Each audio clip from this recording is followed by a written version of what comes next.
champions.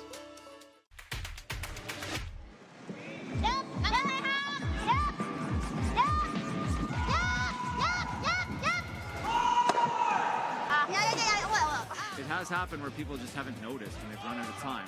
I'm like, sounds good. Oh, overcooked it a bit. Jeez. Clean! Keep going, Edin! Keep going, keep going, keep going, keep going, keep going, keep going. Minus 1,000 flash will win apres curl. Oh, they're really sweeping this, boys. They're Look at this, really this is a good sweeping one. this. Oh, boy, you can't give up a steal here. Oh, perfect. Okay, nice shot for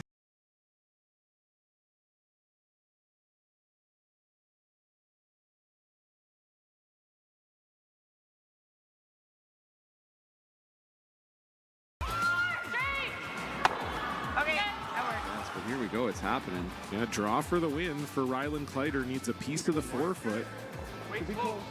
He's been really good all game. Trevor Johnson on this one here. Can't hear yet for line ever. No, they Line's like good. line. Now does it have the speed? They like the line. Does it have the speed? They're going hard for line. You have to get by this top yellow. Trevor Johnson leaning on it. He's by it. Now does it stop in time? Has to stop in time. What a shot from Rylan Kleider. We thought it was maybe the hardest option up from the booth, but that's why we're not down there. A long day. A job well done.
Enjoy casual.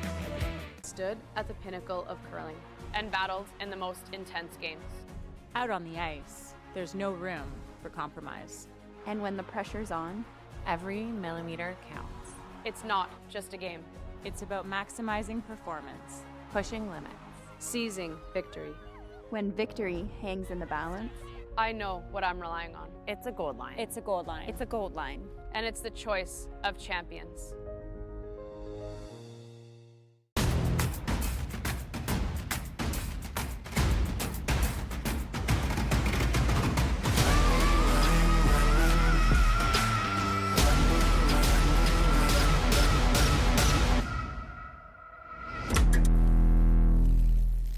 When it comes to the game we love, having the right gear makes all the difference. Gold Line's new curling shoes and brooms are a game changer. The shoes, unbelievably comfortable. And the brooms, lightweight and effective, giving you control on every sweep.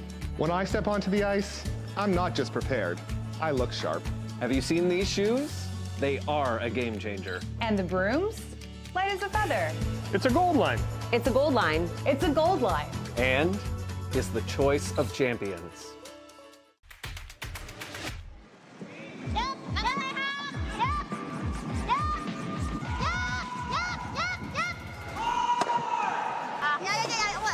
It has happened where people just haven't noticed when they've run out of time. I'm like, sounds good. Oh, overcooked it a bit. Jeez. Clean. Keep going, Edin. Keep going. Keep going. Keep going. Keep going. Keep going. Keep going. Minus 1,000 flash will win apres curl. Oh, they're really sweeping this, boys. They're Look at this, really this is a good sweeping one. this. Oh, boy, you can't give up a steal here. Oh, perfect. Okay, nice shot from King.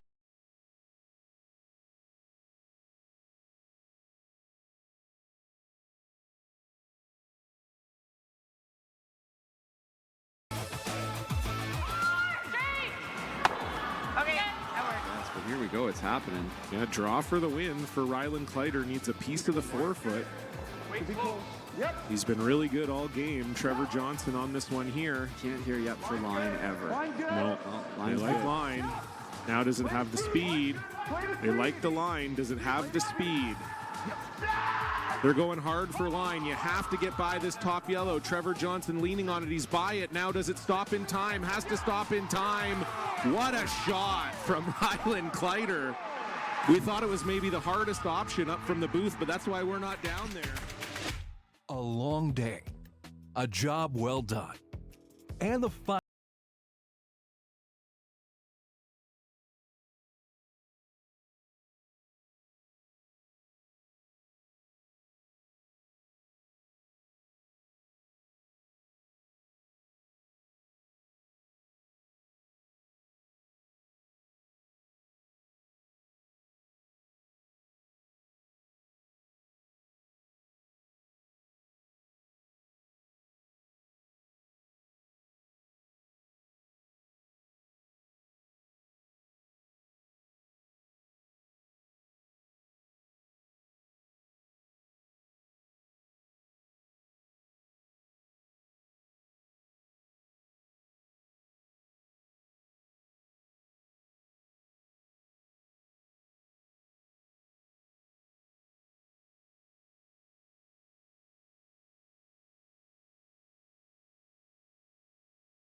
Eat locally, enjoy casually. Stood at the pinnacle of curling and battled in the most intense games. Out on the ice, there's no room for compromise. And when the pressure's on, every millimeter counts. It's not just a game. It's about maximizing performance, Pushing limits. Seizing victory. When victory hangs in the balance, I know what I'm relying on. It's a gold line. It's a gold line. It's a gold line. And it's the choice of champions.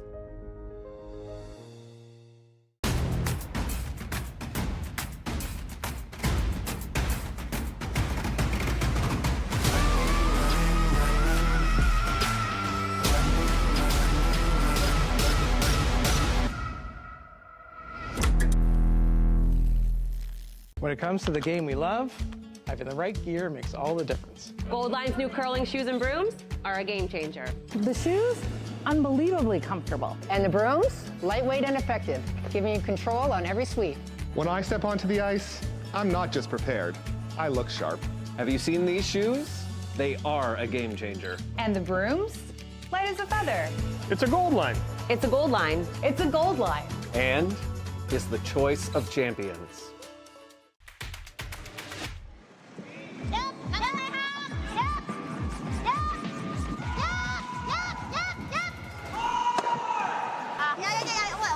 It has happened where people just haven't noticed when they've run out of time. I'm like, sounds good. Oh, overcooked it a bit. Jeez. Clean. Keep going, Edin. Keep going. Keep going. Keep going. Keep going. Keep going. Keep going. Minus 1,000 flash will win apres curl. Oh, they're really sweeping this, boys. They're Look at this, really is a good sweeping one. this. Oh, boy, you can't give up a steal here. Oh, perfect. Okay, nice shot from Kate.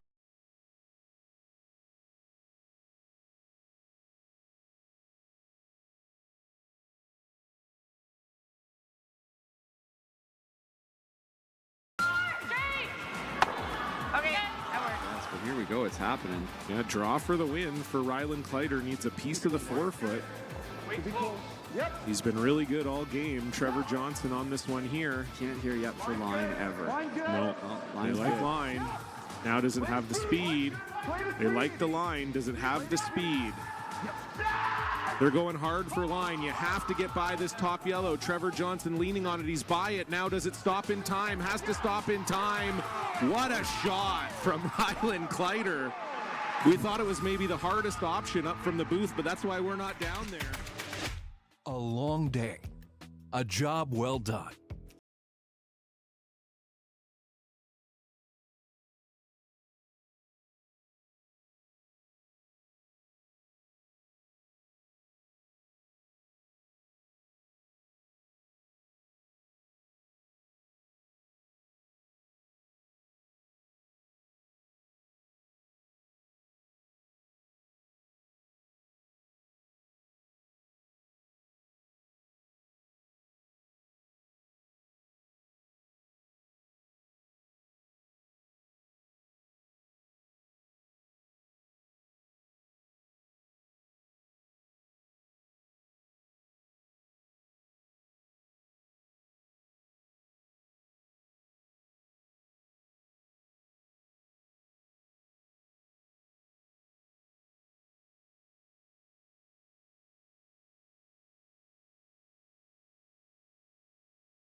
Locally, enjoy casual.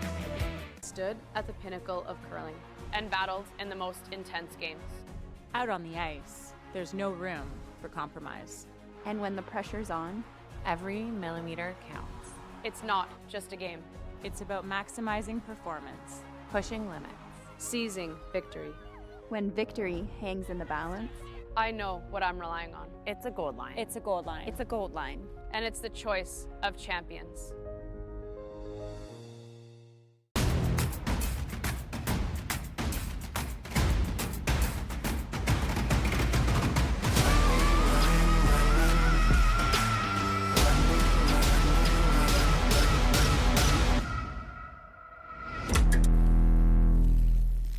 When it comes to the game we love, having the right gear makes all the difference. Gold Line's new curling shoes and brooms are a game changer. The shoes, unbelievably comfortable. And the brooms, lightweight and effective, giving you control on every sweep.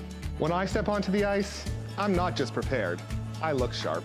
Have you seen these shoes? They are a game changer. And the brooms, light as a feather. It's a gold line. It's a gold line. It's a gold line. And is the choice of champions.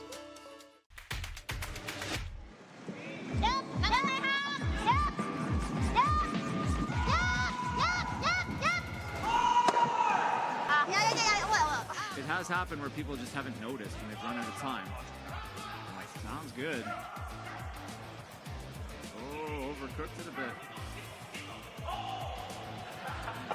Jeez. Clean. Keep going, Edin. Keep going. Keep going. Keep going. Keep going. Keep going. Keep going. Minus 1,000 flash will win apres curl. Oh, they're really sweeping this, boys. They're Look at this, really is a good sweeping one. this. Oh, boy, you can't give up a steal here. Oh, perfect. Okay, nice shot.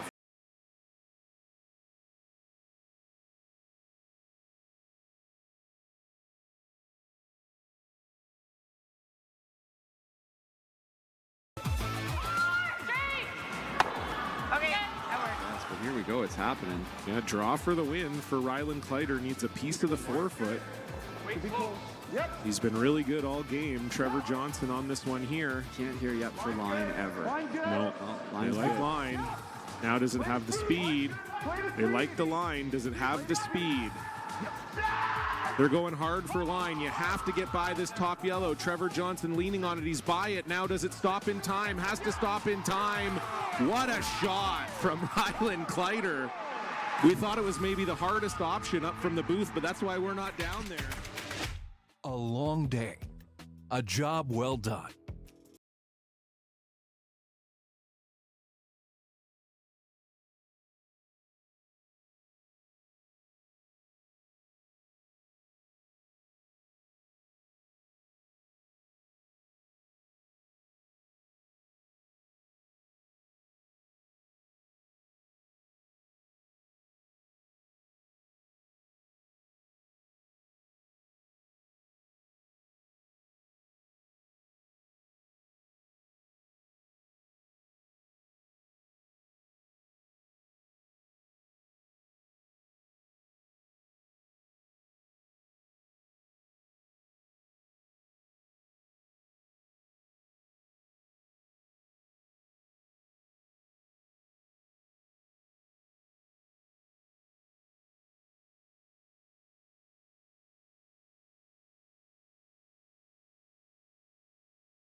Eat locally, enjoy casual.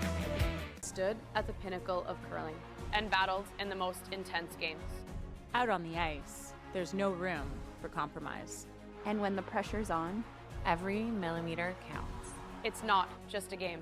It's about maximizing performance, Pushing limits. Seizing victory. When victory hangs in the balance, I know what I'm relying on. It's a gold line. it's a gold line. It's a gold line. And it's the choice of champions.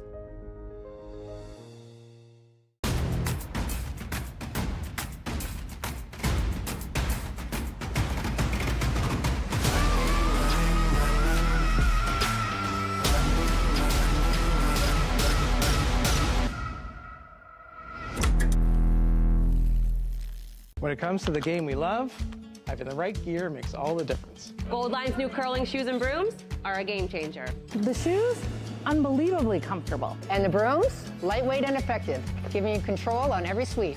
When I step onto the ice, I'm not just prepared. I look sharp. Have you seen these shoes? They are a game changer. And the brooms, light as a feather. It's a gold line. It's a gold line. It's a gold line. And is the choice of champions.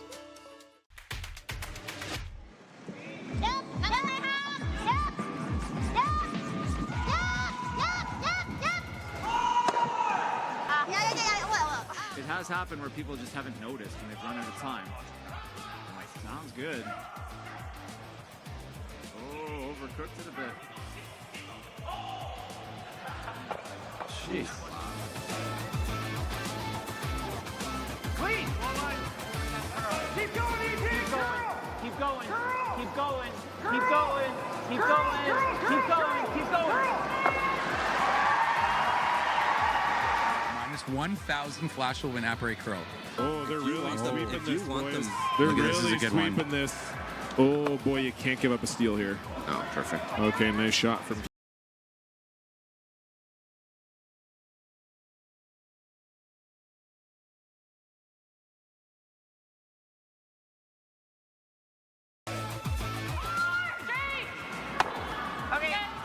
Yes, but here we go. It's happening. Yeah, draw for the win for Rylan Kleider. Needs a piece of the forefoot.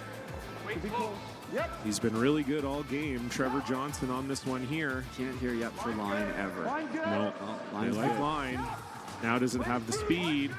They like the line. Doesn't have the speed.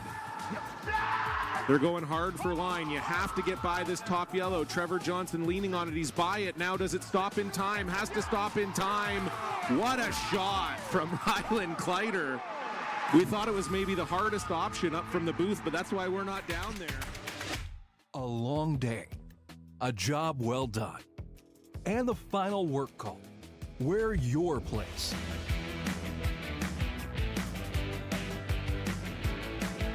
Come as you are and fit in comfortably.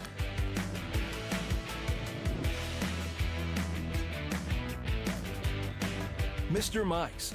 Eat locally, enjoy casual. Stood at the pinnacle of curling and battled in the most intense games. Out on the ice, there's no room for compromise. And when the pressure's on, every millimeter counts. It's not just a game. It's about maximizing performance, Pushing limits. Seizing victory. When victory hangs in the balance, I know what I'm relying on. It's a gold line. it's a gold line. It's a gold line. And it's the choice of champions.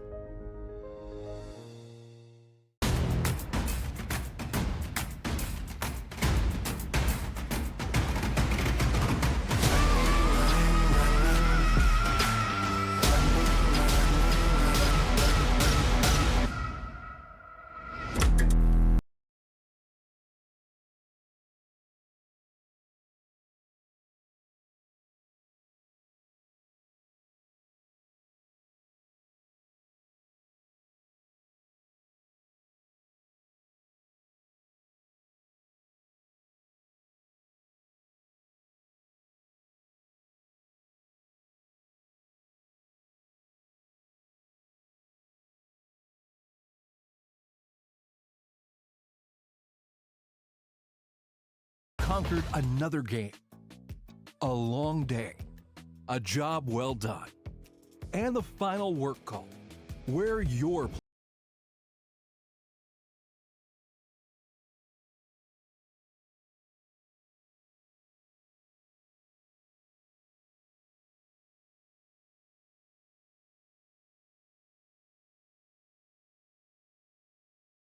Locally, enjoy casual. Stood at the pinnacle of curling and battled in the most intense games. Out on the ice, there's no room for compromise. And when the pressure's on, Every millimeter counts. It's not just a game. It's about maximizing performance, Pushing limits. Seizing victory. when victory hangs in the balance, I know what I'm relying on. It's a gold line. it's a gold line. It's a gold line. And it's the choice of champions.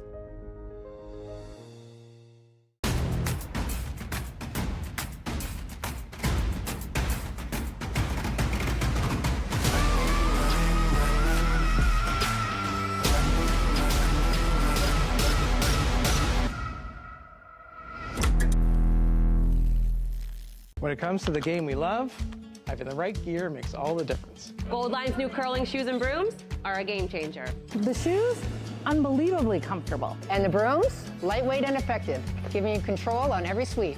When I step onto the ice, I'm not just prepared, I look sharp. Have you seen these shoes? They are a game changer. and the brooms, light as a feather. It's a gold line. It's a gold line. It's a gold line. And is the choice of champions.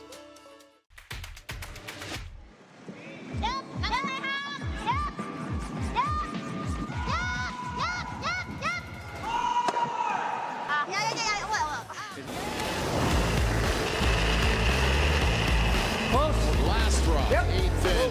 From the tie to Isabel Verano.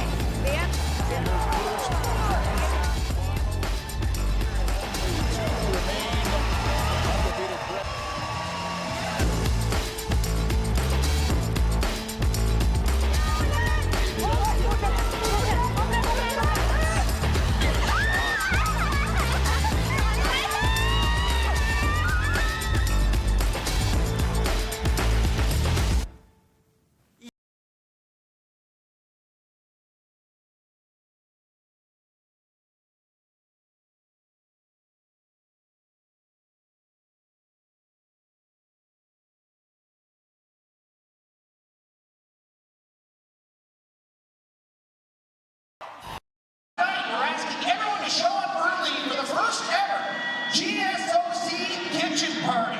We want to see your Newfoundland and Labrador brides. We're encouraging everyone to bring their ugly sticks and best kitchen party fashions for pre-game sing-along and party. Tunes are going to be going all night. It's going to be rocking here. But that's tomorrow. Let's meet the teams for tonight. Starting off on sheet A. First up, throwing the Yellow Rocks. Coming in with a record of 1-0. Curling out of Stirling, Scotland, Team Maui. Their opponents, throwing the Red Rocks, coming in with a record of 0-1 from Duluth, Minnesota, USA, Team Schuster. And on sheet B, first up, throwing the Yellow Rocks, coming in with a 1-0 record, curling out of Winnipeg, Manitoba, Canada, Team Dunstone.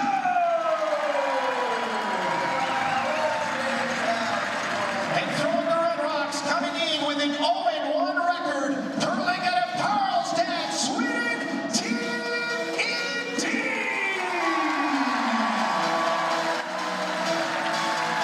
And on sheet C, first up, throwing the Yellow Rocks, coming in with a 1-0 record, curling out of Trentino, Italy, Team Retarded.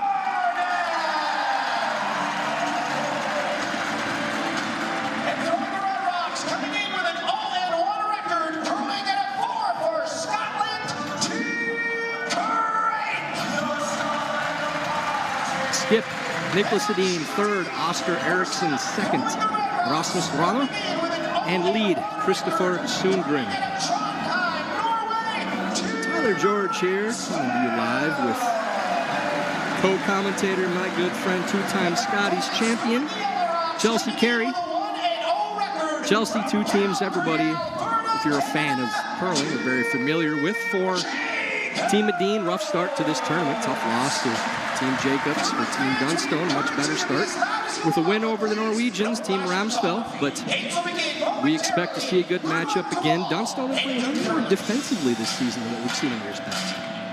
Yeah, I tend to agree with that. I think Matt's always been such a great shot maker that sometimes in the past he's maybe gotten himself into a little bit too much trouble, and then if you can't pull out the hero shot, you're hooped. So I think maybe playing a little more defensive with the team that he has in front of him is a smart move. Just make sure you have a shot and then make it. So I think definitely have seen a bit of a shift, but I think it's probably a smart play, and I wonder if it has anything to do with the additional third boxing. And on the flip side for Team Edin, this is a team that maybe we don't see as much success in slams as what we would expect with their international record. They have more World Championship victories than they do slam victories in their career. Do the math on that with how many chances you get in slam per season. So for them, again, rough start against Team Jacobs, but a team that regardless of how they start a tournament, they do tend to be slow starters, and their results here at the slams, Nicholas has been very vocal in saying their prep is all about the Worlds and the Olympics. Yeah, absolutely. I think you could put Silvana Tiranzoni in a pretty similar conversation. Not that they haven't had slam success, they certainly have, but their success at Worlds is unmatched, and they clearly spend all their time preparing for that, and there's something to be said for that, and good for them. If they make that decision and that's what they're doing, then this is all kind of a training ground for them. So definitely have seen some success from Nicholas, and you can never count him out. He's one of those teams. He might be 0-1 or 0-2 or whatever that looks like, and he'll still come out and play in the high 90s. So yeah, it should be a really good heavyweight battle here tonight, regardless of the records. I think you throw that out the window and just get excited to watch some really good curling.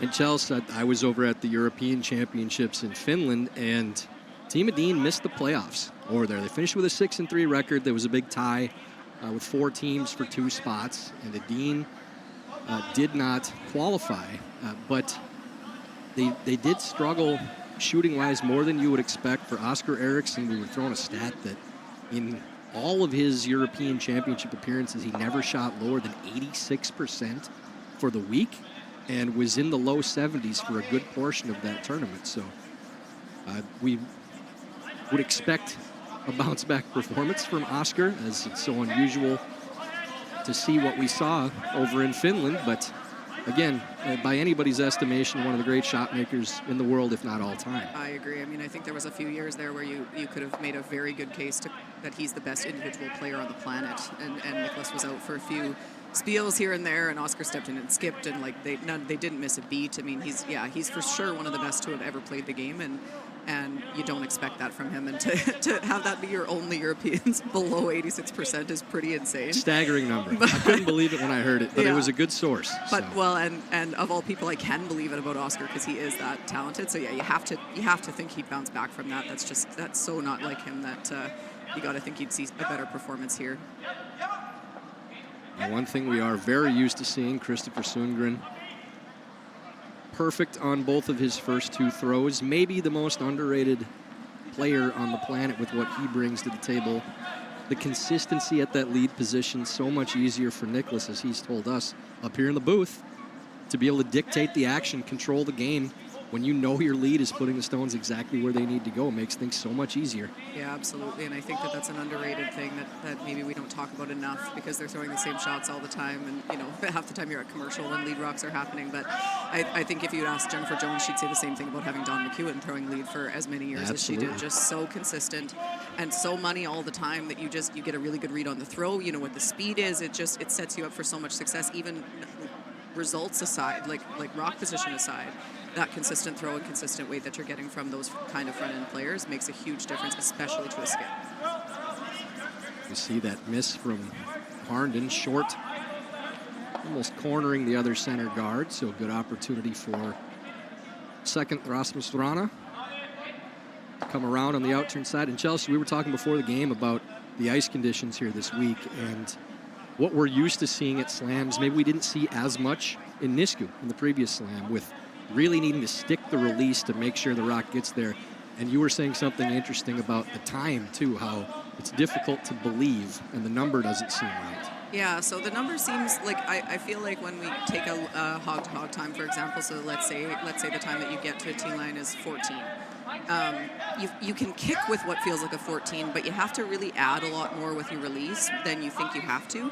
And I didn't have a good view of that throw from Ryan, but if you don't set it, his weight might have been perfect out of his hand, but if you don't get it running, then the curl just drags the speed off. So all of a sudden you miss by 10 feet and everybody goes, what's wrong with him? Well, it just wasn't a super aggressive release, so then that's what happened. So it's definitely a bit touchy with that, but we know that it's not unusual for slams to be like that, so you have to expect these guys to make that adjustment. But yeah, that's we've seen it in our 2 games, and you can see it even watching on the stream and that kind of thing, that it's definitely I like the way Mike McEwen put it when I was in the booth with him a while ago. You got to mean it on release. Like, oh, you mean the guy to our left right over here? Yeah, that's a good way to say it. You have to be a little more aggressive and a little more positive than maybe you even want to be sometimes. So a double peel attempt there from Colton Lott. So he played it with softer weight, trying to get that Yellowstone stay on the paint and the shooter to stay as a guard. Doesn't quite get the result they were looking for, but does move some guards around. They just both went a foot too far. Yeah, it was really close to perfect. Very close to perfect. And I think that's a shot that we've seen a lot more over the last 5 years, where you have to get so much out of these shots. With 5-rock free guard zone rule, things are piling up and play a lot more. So you see these peels that are thrown with firm weight, or easy peel is the term I think I never heard before 5 years ago. Oh, I've said it for a long time. Maybe I'm just ahead of my time, but I know what you mean. Yeah, you're not firing it down there because you want to stick them both. Yeah. You're just trying to get it, like, it's sort of like since they took the tick away, that's your new version of the tick. You try to spill them both out towards the corner to draw the play out there if you're the team with the hammer. I totally agree. I think it's really fun to watch, actually. Because it's a really hard shot to make, and they make it look pretty easy. I think the terms that we would have used in the past would have been just peel and then parking lot. So there's 2. But now there's like 5 peel weights for these teams for that very reason, is you're trying to control the shooter so you can continue to play offensively after you make the defensive shot. Right. That one over curls like there for Rana. Defense to create offense, kind of like you want to clear the middle, but you also want to keep your rocks in place so that you have a chance at a multiple score. We've had to get creative with, as the rules change and the game evolves, everybody's got to get a little bit more creative, and it's really fun to watch the brains of the curlers and just go like, I'm sitting here as somebody who's playing in the event going, what are they trying? Like, what is this? And then you see it land, and then suddenly I'm on the phone with my team texting them saying like, hey, should we try this? Like, maybe we should work on that thing. So Colton Lott trying to clear this redstone on the center line. Another one with control weight. They'd like to miss the backing but keep the shooter.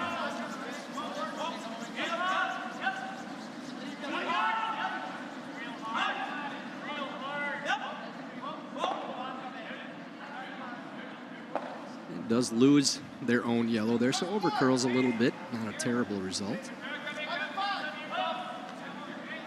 The nice thing for Team Dunstone is exactly that. They've cleared themselves a path to the 4-foot. There's not a lot of danger in the middle here, so while it's not looking great, they're not in a position where they're afraid to give up a steal at this point in time.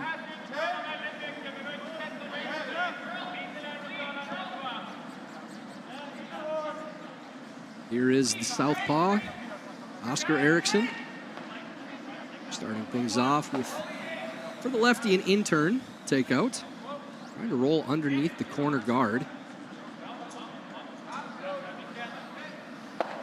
Happy to roll away.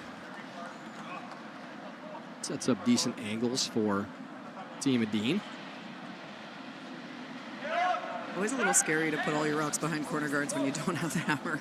So I like that call. Just keep it out in the open. Didn't leave much of a setup for a double. If you were to make that double, you'd be rolling out for sure. So pretty good rock positioning, and we're going to see a little bit of cleanup here from BJ Neufeld. BJ, one of those guys that if you just saw the silhouette of him throwing, you know who it is throwing the stone. Yeah. Very singular delivery. Very distinctive, yeah. Does not clear either the yellows in the house, or reds in the house, excuse me. A little thinner than he wanted on that one. A little under curl there.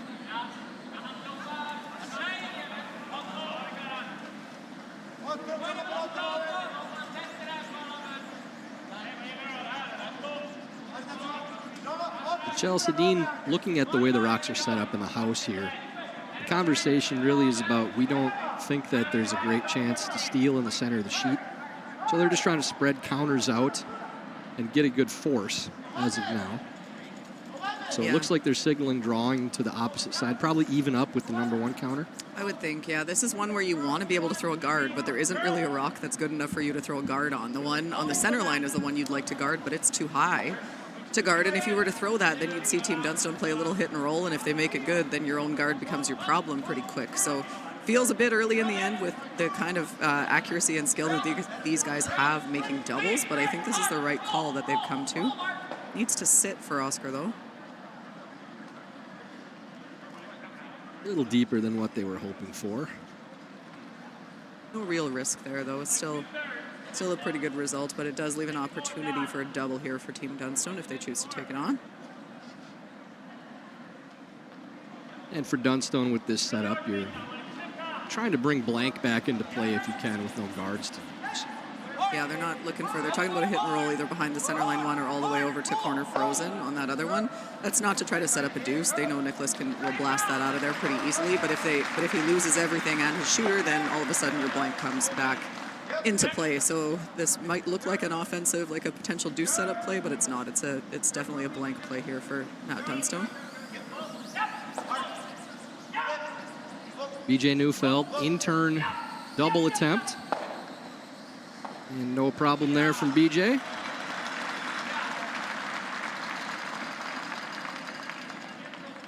Other thing to note as we watch Matt have to sweep that second rock out of the house, the rocks themselves are lively, but something about the surface is it's not. So when you're playing a double, you have to throw a little more weight than you maybe want to, and you have to make sure you don't over curl it and hit it a little thick. Where often at slams and briars and things, we'll see the rocks go flying off each other, and all those doubles look so easy. They're not as easy here. So something just to keep in mind if you see them trying to play a little tap or something like that. If you're thinking you would normally throw it with back 4, back 8, you probably need back 12 because they hit a little bit dead. There's not a lot of action. Nicholas Edin playing the in-turn soft weight pass, just trying to stick around. This one really curling. Pulls back 8 open. So Chelsea trivia question here. Nicholas Edin is tied with one other male curler for most World Curling International medals won in his career. Can you name the player he's tied with? The number is 38, by the way. 38, holy smokes. So that includes Europeans, obviously. Yeah, so it's not a Canadian. I'm going to rule out Canada right now. Wow. Male curler, yeah? It is. It's not Mike McEwen. It's right next to us here. He doesn't have the advantage of the Europeans. Yeah, it's no Canadians, that's for sure. That's a hard question. It's really not.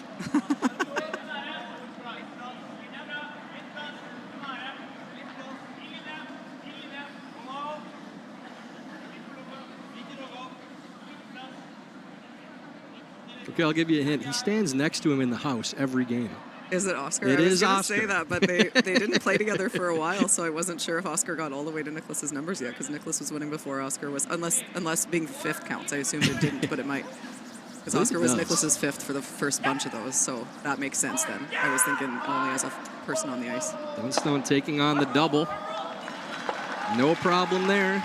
Shooter sticks around as well, so Matt is able to play back into a possible blank opportunity. Yeah, it's hard to roll buried and be in the house, but it's probably possible, or at least make it a little bit harder.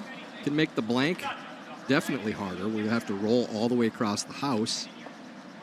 You'd get at least a chunk buried, so you'd make him chase it at least. Yeah, if you can roll a little to the wide side, then you might take away the short roll out.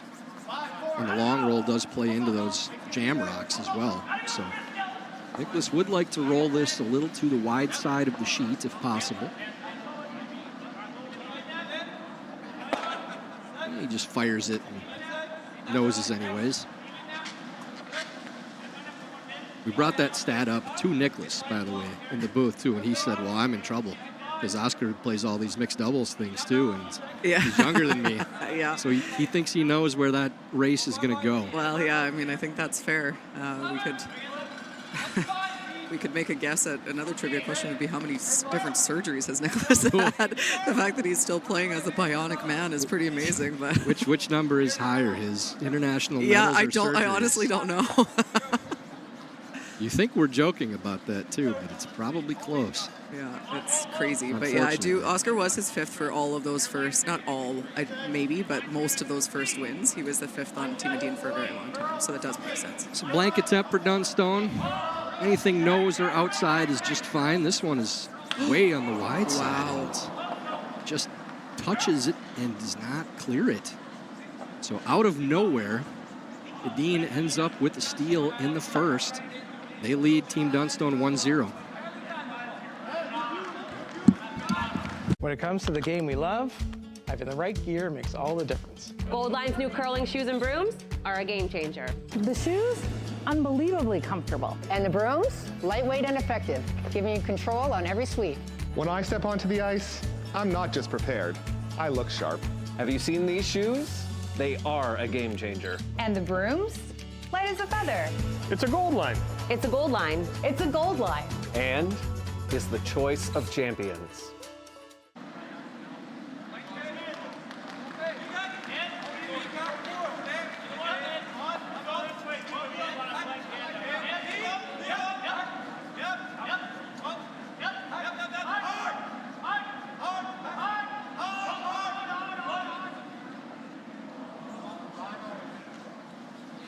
Flashes the blank attempt. Wide open in the first end. Edin leads 1-0. Christopher Sundgren going back to the center guard. So this one might be on the paint, though. I think that may have been a rare error from...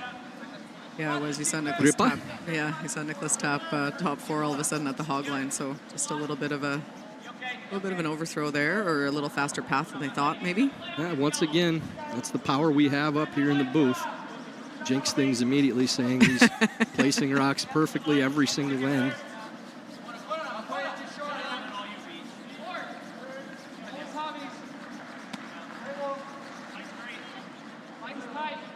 Arnon will follow with corner guard.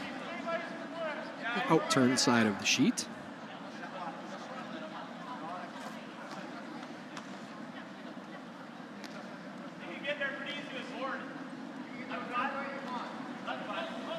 So no harm, no foul here for Christopher. Gets another chance to throw this center guard.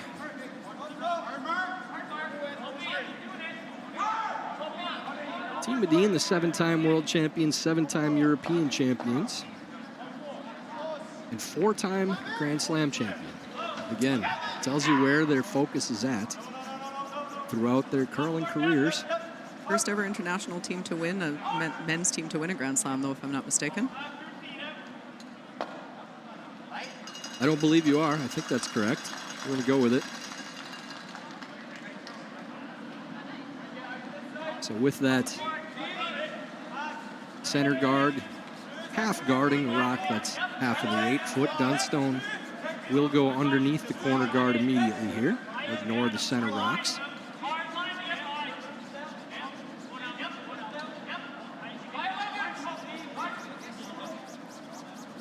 Nicely done by Harnden. Right to the top of the 12-foot buried.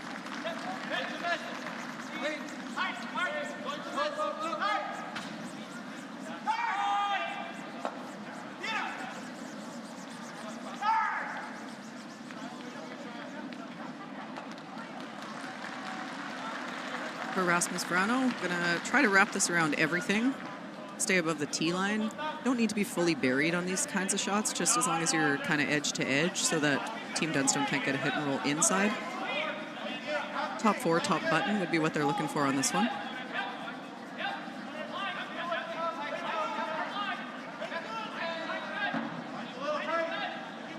Brana gets that to full 8-foot, just short of the 4s. Dunstone feels that they have enough of this rock. It's half in the 8-foot to chase and try to roll under the corner. The more of these that you start piling up under the corner guard, Chelsea, more lonely that rock in the 8-foot starts to get. Yeah, the more nervous Team Edin gets, that's for sure. That's the thing about the 5 rock. When they sink that 1 rock around that corner guard, all of a sudden that's your second point. And then if they make a hit, we're used to 4 rock where if they made a hit and roll, then that's your second point. But they make the hit and roll, now it's a 3rd point potentially. So things start to get pretty nervous pretty quickly for the team without the hammer if this is made. Colton Lott playing the intern. Wrecks the center guard, over curls by quite a ways. And Chelsea, that's the miss that we see very consistently in slams, especially early in the game. As you mentioned, not sticking the delivery, but that middle track where you get around the edge of the 4-foot to the edge of the 1-foot or the button. It's not a 1-foot anymore. And these rocks just take a really hard turn, not just because of the fresher path, but because it just hooks more closer to the center line. Yeah, definitely. It's just, and it is a bit of that fresh pebble too, for sure, because the draw to the button path would be outside that. So then you're throwing in what basically a path that basically has fresh pebble most of the way down. So easy for those to curl. I do wonder, it looks like it might be curling a bit more aggressively than what I've seen anyways, even last night. Right now they're seeing a ton of curl, both Ryan's around the corner guard and Rasmus's, I think they thought was kind of all there and closer, and it almost rubbed that top one. So keep your eye on that as we go through the game, because what we've found is it tends to curl a bit more as the game goes on as well. Team Dunstone ranks 7th in the world, number 3 year to date. Been a very strong start to their season. Had a win at the Henderson Medal Fall Classic and at the Red Deer Curling Classic. Semifinal finishes at the Tour Challenge Slam and the New Floors Penticton Curling Classic. Did not qualify at the Canadian Open. Lost in a tiebreaker game. Really good hit and roll there underneath the corner guard. Good execution early on from the Canadian mixed doubles champion, Colton Lott. Played with wife Kadriana at the Worlds in Östersund, Sweden last year.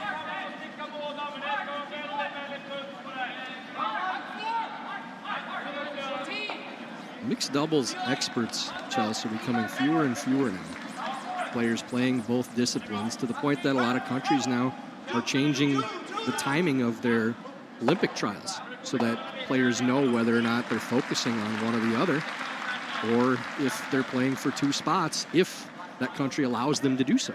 Right, and that's, I know we've gone through that in Canada. They just changed the timing of the mixed doubles trials, so it's A, before the 4-person trials, which it didn't used to be, and B, a little bit more spread out, so that you give the team a chance to kind of figure that out. And it really is tough when you're playing both, and if you're allowed to play both, that's one thing, but then your team has to be on board with, you potentially being a bit more exhausted, a bit more whatever, but maybe you're better because you know the ice and all that. So there's trade-offs there, and yeah, we're definitely seeing everybody to kind of try to figure out how doubles fits in and how we approach it as both players and as countries, with the different, because I know in the US you're allowed to play both, and in Canada you traditionally had not been allowed to play both. So it's it's an ever moving target, it feels like, with mixed doubles still right now, but that's just countries kind of trying to get used to it. It felt like it became a medal sport kind of out of nowhere, and then at least in Canada we were all going, oh my gosh, like how do we fit this all in? So it's really fun. It's a great game. I quite like mixed doubles, but you got to be a bit careful about your schedule and stuff, because it gets to be a lot if you're trying to do both. So the previous shot, we saw the Oscar Eriksson we've come accustomed to seeing, the run back, and followed up by an error by BJ Neufeld. Trying to play soft weight, hit and roll off of that red counter they could see a little more than half of. And now for Edin, able to dictate the action again. Eriksson playing the out-turn hit and roll towards center guard. So a couple of early unusual miscues from Team Dunstone, Chelsea, that's allowing Edin maybe to get back on track and keep their opponent chasing.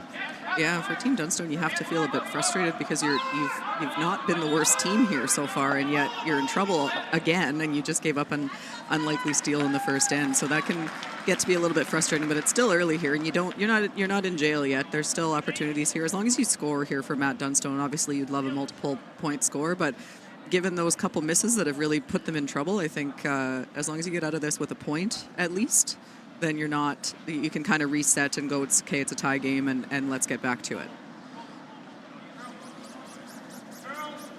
Neufeld trying to get back on track, see how many of these reds he can lose. Whiskers the second red, just enough to clear it.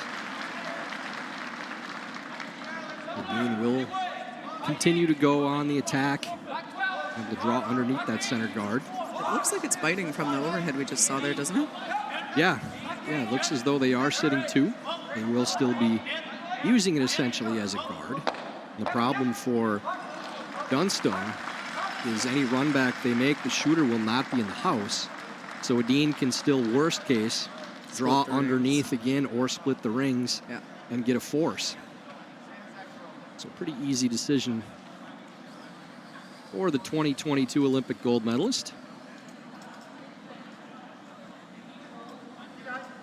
Has that full set of Olympic medals in his trophy case.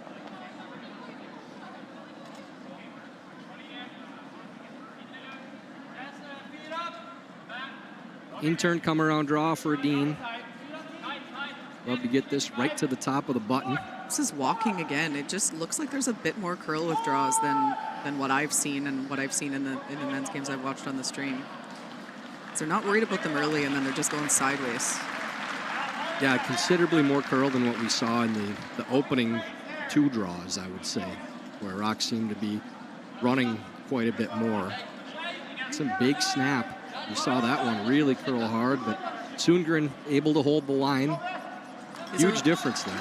Big time. And these are also both teams that don't throw a ton of rotation by the standards of all these teams out here. So I think if you're playing against a team who does, like a Bruce Mowat, for example, then their rocks will hold a lot longer. Both these teams throw a more traditional, like you're maybe looking at kind of 2.5, 3 rotations between the hog lines. So that's going to make a difference on those kinds of shots too sometimes. But yeah, definitely seems like a little bit more curl.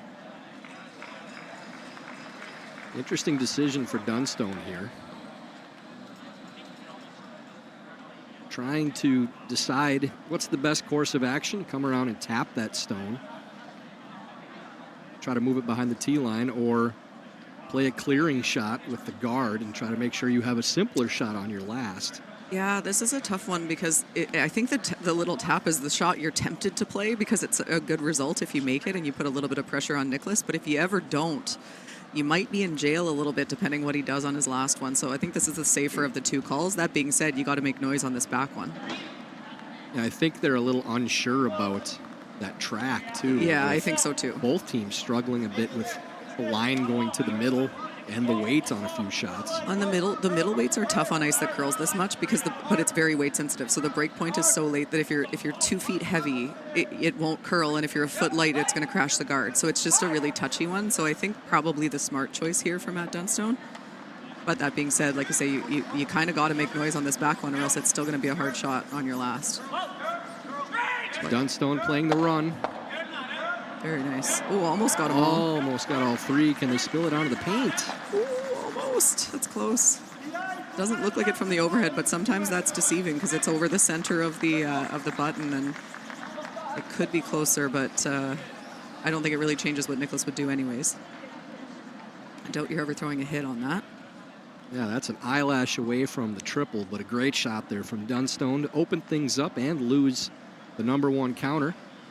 But just as we said, Chelsea, now the draw for Edin, if it's anywhere on the paint, will force Dunstone into taking a single point, or at least attempting to, as we don't want to assume anything.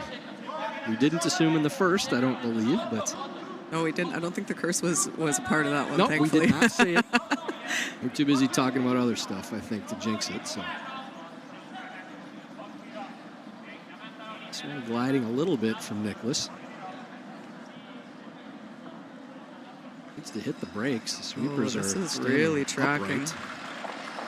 think it should still be okay. Yeah. Yeah, on the tee line. That's the kind of ice it is too. If your broom's off, it makes a big difference, especially with how good of sweepers these guys are. If you could probably sweep that through the house if they wanted to, pretty easily. But if you don't touch it, it will hit the brakes and dive for the most part. So well managed. And this was the exact reason why Dunstone played the shot he did. Now he has a wide open draw to the 4-foot.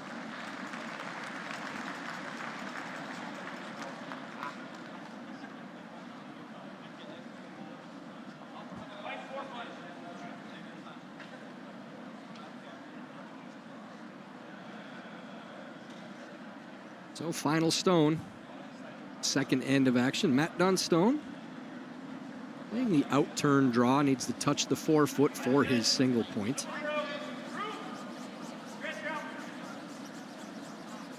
Sweepers on this one early.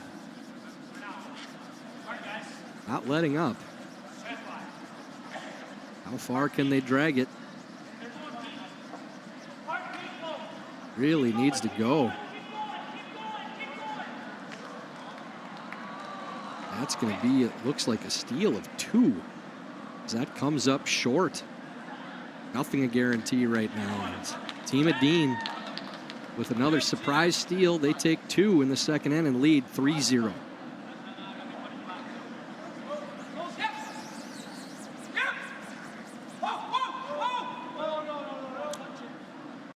When you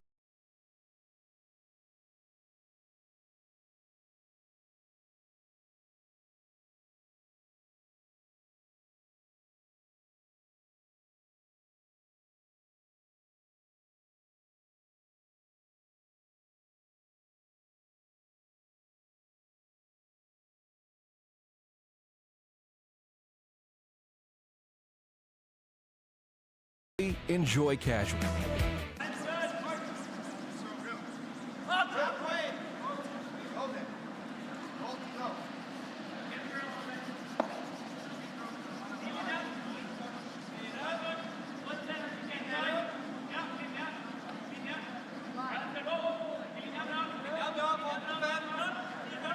So a very unusual start to this game for the final stones of each of the first 2 ends, with Matt Dunstone open blank attempt that mostly flashes, just hairs the stone, gives up steal, and then shorts his draw against 2 in the second end, and Edin leads 3-0 after 2 ends of play. Right to the top of the 4-foot for Sundgren, and Chelsea, this is the spot where if you're Dunstone, obviously you're frustrated. You miss 2 shots that you feel like you make probably 95% of the time or higher.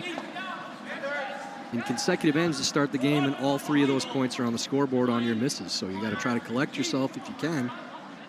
Find it 2, down by 3 points, plenty of game left, but hard to shake those, especially when they're shots that you feel are automatic or should be in this situation.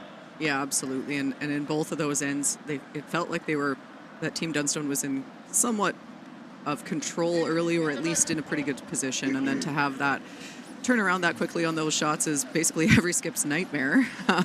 We've all done it. It's a thing that happens, and it's too bad, but it's just about how you respond to it. So for the rest of the team, not playing that badly. BJ would like his little chase back, I'm sure, but not playing that badly. Just got to support your skipper and give him the good feedback and give him a little pat on the back and say, don't worry about it, we're here with you, and then make some shots in front of him and give him another chance to make it up. You don't need to get it all back right now. That I think sometimes can get to you when you feel like you're pretty even, if not a little bit better team in this game so far, and you're down 3-0. It can be really easy to kind of sell the farm here, but I don't think that that's what's going to happen. This team has I'll say Matt in particular has matured quite a bit in the last couple of years with that kind of stuff. He's a super talented young player that sometimes would do that kind of thing early. We all went through that stage of our youth where you feel like you're invincible and it doesn't matter and you're going to make everything. But they don't do that now. Like we said, they're playing a little bit more defensive, a little bit more, shrewd for the kind of game that they're looking for. So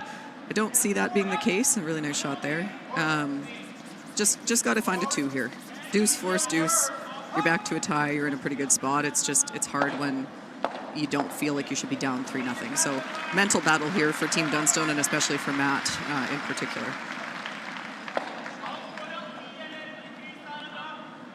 Helps when you make freezes like Mr. Harnden did there, right to the top of the 4-foot.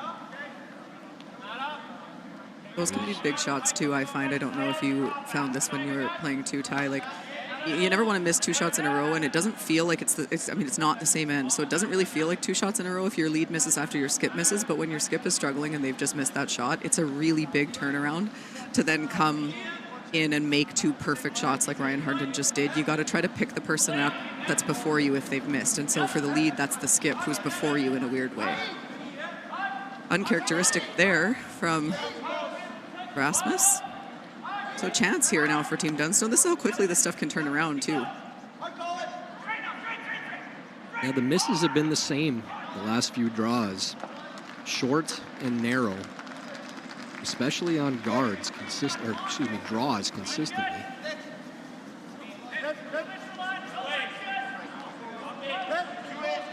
So as you said, Chelsea, good opportunity for Dunstone to right the ship, try to get some momentum going.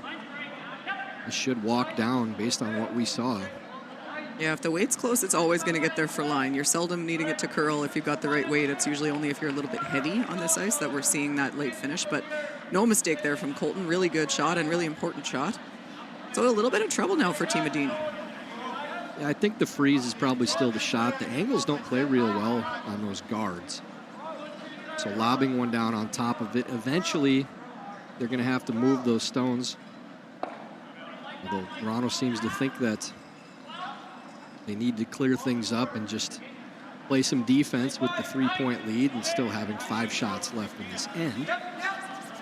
But it's really the guards are at the worst possible angle they could be at, with them being that close together but staggered the way they are. For sure. I think if you might be able to at least make noise. And for Team Edin, even if you unlocked those rocks, you'd still be better off. Even if you left Dunstone sitting 2, you'd still be better off. So I can see what Rasmus is saying, but I think it's just 1 rock too early. I think you throw the freeze for now, then anything. Eventually Dunstone has to move those rocks, so let him do it for you. And when you're frozen to it, then he shouldn't be able to kill this Rasmus Verano shooter when he does do it. Rasmus is indeed playing the freeze. I just found that maybe the player's a little hesitant to throw the freeze after they didn't make it on the previous one, too. Yeah, that's just let me throw it hard. Yeah. Well, especially when you're Rasmus Verano, you're one of the best at throwing it hard in the world. Yeah. And this one hanging, so they're trying to go around the yellow stones. Ends up touching it over, spinning to the tee line, and getting more interesting as it goes. Yeah, that's not a terrible result, but it's not a great result either. It's a bit of a weird one.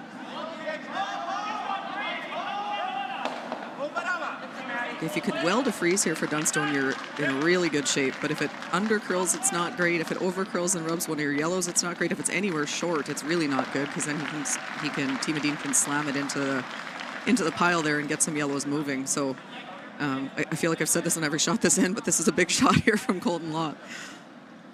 Yeah, they all tend to be pretty big when you're down 3-0 and trying to maneuver the angles to mount a comeback and feeling like, okay, maybe we can get all 3 back this end. Very important that keep in mind that 2 gets you right back in the game. Don't fall in love with the 3. Let it happen if you can set the angles up properly. Yeah, definitely. There's still an element of tolerance here, to your point, because you gotta make sure you protect the 2 at all costs. Obviously, the 3 would be phenomenal, but sometimes, like you said, when you go a little too hard for the 3, you miss the 2. One just barely touches the second yellow stone and spills out a little, so Edin thinking they can freeze back in that pocket again. And now Chelsea, they have the safety net of a second red in there and now throwing a 3rd. So it's going to make it a lot more difficult to make more than 1 red count or more than 1 yellow count in the house. Yeah, if he can make this, it's looking awfully force-ish out of nowhere, because they were just in trouble a minute ago.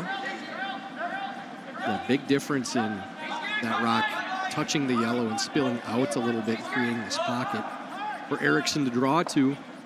Yeah, if they got that by, it would have been perfect, but as it stands, it's so close to perfect, but so far, you know?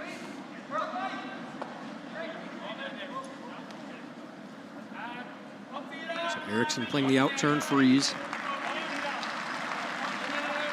This one has a ways to curl as well. We've seen them walk down quite a bit at the end, but I think it's all there for weight, which is what's causing it to run that little bit straighter early.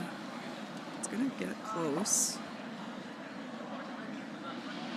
there may be something to spill at least the back red. I don't think they can get inside enough to lose both of those reds. Dunstone would really like to. Yeah, no, I think for Dunstone here, you kill that back red. You hopefully spill the top one out towards closer to the edge of the 8-foot there so that you can access it later, and you sit, you know, kind of 4 on 1, 4 on 1.5, depending on how far you spin it. It's got to get to the nose here, if not a hair low. That's the big thing for BJ. My lip reading said 10-5 for the weight, so just throwing control. Easy was what we would call it. A little light right out of his hand was the call from Colton.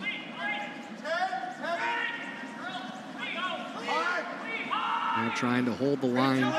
Like to stay close to nose on the red.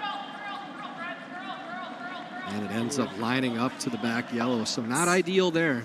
It's a little unlucky that, again, very close to perfect, and unfortunately impossible to do anything about that red. It's going straight onto that yellow. Edin is looking at his first glance was yellow-red to lose the back yellow. I don't know that I want to unlock that. I don't think I would, yeah, I'm with you. But where do you go? Like, what's the better option? Guard isn't that bad right now. You're only looking at one. Yeah. And they can't lose both of your reds with anything right now. No, probably not. Yeah, I don't mind the guard. I don't think they can just whisker that red and get both moving too much. So I think, yeah, just throw something up there they have to run in. And then it's your stone they're running in, too. Yeah.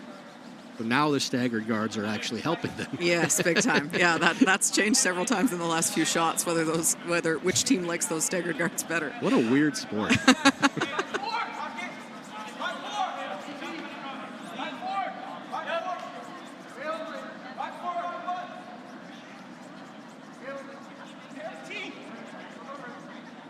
Edin's still looking at these angles. I can tell you, Chelsea, from the time in the booth with Nicholas, his analytic ability on angles, spin, trajectory, all those things is pretty remarkable. Like maybe more in-depth than anybody I've ever talked curling with. Yeah, I think he's got to be among the best, if not the best, at that stuff. With he's a bit of a savant with angles and things. That flew off of there like crazy. Yeah, I don't know that. I think that's one you can't have to look at for 10 seconds before you figure out if it was good or not. Well, I don't think they wanted to lose. I don't think anyone thought, I didn't, that the back rock was flat. The back red was flying that far. Yeah, Dunstone needs to change the angles on these stones now so they can access that red. Yeah, the good news for Edin is that those two yellows right now aren't lined up very well. But I don't think they were expecting that to fly. No, I certainly wasn't, and I think if they were expecting it to, they wouldn't have thrown it that hard. I think this is just a tap and try to roll a little bit to set up a run-in. Like a little low. Yep. I think if you get a little low. Cross it just a little bit, just tap like it to inch, tee. If that. Shooter is the key. They need to move this stone. It's over-curling on him. Well, it's still not bad. That does give them an angle in. That's actually a good shot. Tapped it far enough and crossed it enough that he can slash that in now. And he also can run the top one in, so a couple of options. I think that's actually really good. I think it turned out really good. Yeah, I was worried that the overcurl was going to kill him, but I think it actually worked out pretty well.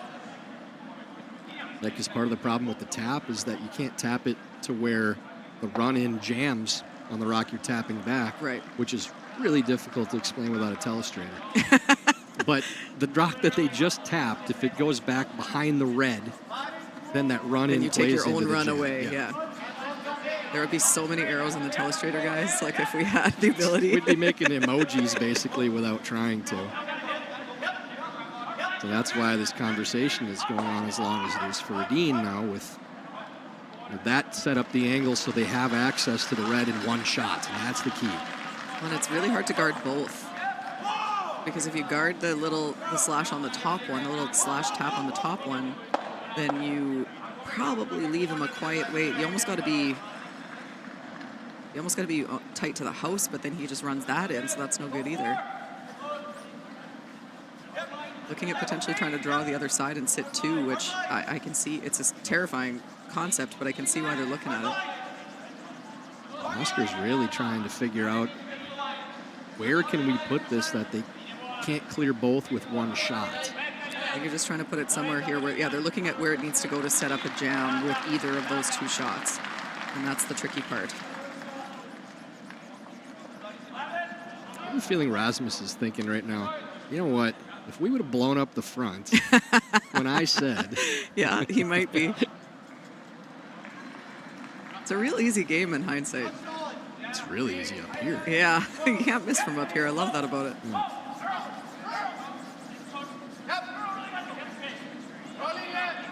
So the out-turn draw for Edin, trying to get this somewhere in the 4-foot to either line up a jam or not leave a double. He's really hit the brakes once they get into the slide path. Yeah, and it's one of those ones they're trying not to sweep it because it's all there for weight, but you got to get it by because it's probably going to die, and made pretty close to as good as he could have. I think they probably would have liked that a little bit deeper maybe, but. Yeah, I think it's deep enough that the slash plays into a little drag with that red-yellow on the top of the 4-foot. Yeah, it might drag it onto it. So Dunstone was looking at what they can see of the outside yellow. Yeah, I think this is probably the call, yeah. Catch it on the way by. You could get both reds this way, I think. Yeah, the question is where the raised rock goes. Yeah, you'd love to stick that if you could, but it might go spinning out of there. If it dead sticks, it's ideal. If it does spin out, you need it to go deep. Yeah. If it's spinning at all, you just need to sweep it. Get it behind the tee line as far back as you can, because you know that Nick's just going to use it to come off. I'm wondering if they can thin it enough that it does stick, because you might catch the backside of your own yellow then too. So it might be best just to have the thing go out or deep. I think trying to stuff it perfect is probably not worth it. I think you'd love to stick it in the house, but you're probably trying to stick it over in the 12-foot somewhere. It does angle very well for both these reds to go for Dunstone. Very well played end from this team. They're dropping into a 3-0 deficit after 2 ends. Dunstone playing slash, in-turn side on the yellow into the 2 reds.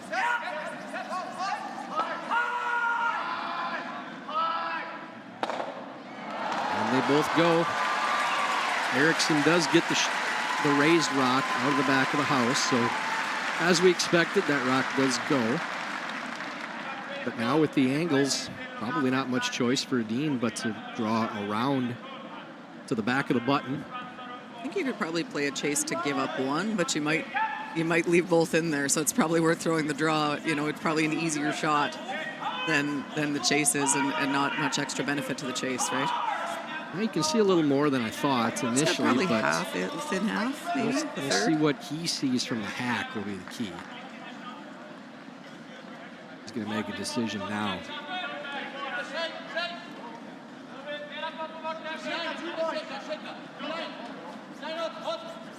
I do feel they can see enough to just try to clear at least one of the yellows. There is some space between these 2 stones, so we might find out exactly how live these striking bands are and how quick the outside of the house is as Edin's throwing the bomb. See if he can possibly get both of these going. And needed to be a little thinner, maybe, to have a chance. I don't know. I don't think it was there. Would have gone anyways, but that had to go another 5 feet. I think if you go back 3 shots, Nicholas would have taken this outcome. Oh, 100%. I think both teams reasonably happy with this outcome, really. It's, you know, Dunstone had maybe a chance for a 3, but you're looking to get out of there with the deuce, and for Nicholas was probably a little nervous for a little while there, so great end. That was fun for us. Very interesting end, yeah. Anytime we wish we had the telestrator, it's usually a good thing for how interesting it is. True. So no gimme again. We have to reiterate after Dunstone coming up short in the second end, having to draw the 4-foot. This time just needs to touch paint, his final stone of the third end. Trying to get that too. Like this one out of his hand. They swept the other one pretty much the whole way. They're kind of just dusting this. Once it starts to curl, they'll know they're okay. There it goes. No problem there from Dunstone. That will be 2 to get his team back in this feature matchup. Edin leads 3-2 after 3 ends. This is the Cornwall Curling Club. It's my home club. I started curling here when I was 7 years old. I decided to stick with curling because I really enjoyed the small team environment. I curled with the same girls from the time I was 9, basically until the end of juniors. So getting to form those friendships with my teammates was really special to me. I started curling because of my grandparents, and both my parents curled and my brother, so it was just like a whole family thing. And when you walk into the curling club in Truro, Nova Scotia, and everyone greets you, and it's such a warm environment, and it's fun. After school, we'd go, and all of our friends would be there, so it was just like such a fun environment. And I got to curl with some of my closest friends growing up, so it really helped me keep in the game, and we all had the same goals. I know what curling has done for our family, the opportunities it provided for both my girls nationally. 2 in the third end for Team Dunstone. Now trail 3-2 to Team Edin. We are back here at the Mary Brown Center, St. John's, Newfoundland, the third leg of Grand Slam Curling Tour, the Coyote National. I'm Tyler George, joined here by 2-time Scotties champ Chelsea Carey. Chelsea, that's maybe not quite the result Dunstone would have liked after how that end was developing, but again, the important thing, as we noted at the beginning of that end, find your 2. And that gets you back in this game. So the momentum, I wouldn't say on Dunstone's side, but maybe evened out at least from those disastrous last shots for the first 2 ends. Absolutely. You had to hang a crooked number on the board. It would have been great if it was a 3, but if you ever got forced there, I mean, I don't want to say it's game over, but it's not far off that. So really big deuce there from Team Dunstone. Definitely did have some chances to maybe make it more than that, but with the hitting ability of Oscar Eriksson and Nicholas Edin, you got to be pretty happy with getting a 2 out of that, and not only getting a 2, but it was paint for 2. So for Matty, nice to throw a draw with a little less pressure, just lob it in there, make it perfect. He made 2 really good shots there, so confidence back, I would suggest, and then they'll look to roll from here, because they really didn't play a bad first 2 ends. They got some pretty unfortunate results. Good placement once again from both leads. Harnden with the center guard, and Sundgren right to the top of the 8-foot. Ryan with the perfect corner freeze again, too. He's been very strong the first half of this game. After the one draw around that over-curled in the first, I think he's been basically flawless. Yeah, I don't think he's missed. And again, I'm going to sound like a broken record, but when your skip is struggling a little bit and you're playing lead, those shots are so important. You just need to feel, to give him a little bit of relief and feel like you're trying to help him turn that momentum around, and Ryan's done a great job of that. They've been perfectly placed ever since that first one that overcurled a little bit. So that's what we'd expect from Ryan Harnden. He's been doing this for a really long time at a really high level. He's an outstanding player and a great lead, and so you do expect that from him, but a little bit of extra importance maybe when your skipper's had a couple of tough ones. Sundgren trying to follow suit, stack things up in the center of the sheet, but this one going to be short again, too. I saw Edin calling to corner the other guard, so there wasn't a run-in, but that'll open the door immediately for Dunstone to draw around. So now you've got 2 sets of hooked guards. That's going to take, if you make this good for Team Dunstone, it's going to take Team Edin several shots to even have a run back, to even have a single run back. I would say there's a fairly high percentage chance that this rock is still there and skips stones. I agree. I totally agree if it's made well. So you really want to make this one, Colton. Yeah, no pressure or anything. It'd be fun to have your rock score. It's close. Don't lose it. That's perfectly done. Great shot from Colton Lott. Pistol. Really well managed, too, by sweepers there.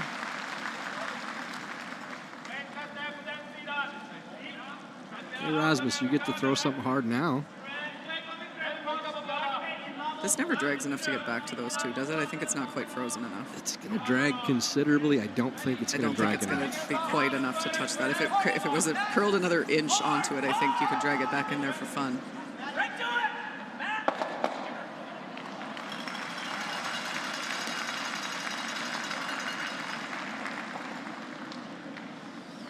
Rasmus playing the double peel. No problem there from the Swedish second.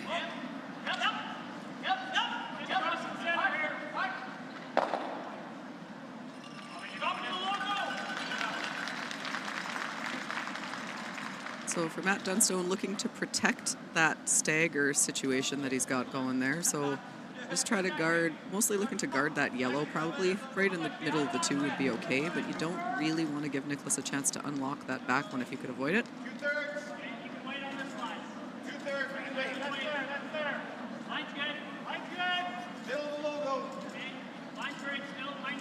It's a lot trying to lob another one up top. Looks like this is going to be fairly tight to the rings. So maybe a good chance, Chelsea, for Toronto to run this in. Yeah, I think you're going to... I don't want to say it doesn't matter, but it doesn't really matter much what happens on those back two rocks as long as the red is no longer frozen on the back side of that yellow. Even if you leave the two yellows stacked, it's not a disaster. Just got to make a little noise back there. That can make this and leave a corner as well. So maybe not completely giving up on a chance for a two with the hammer. I think if you make the run back, you're pretty close to almost having to roll to a corner. So multi-purpose if this is made correctly. Same kind of thing we were talking about before, a little defense to play offense kind of a call.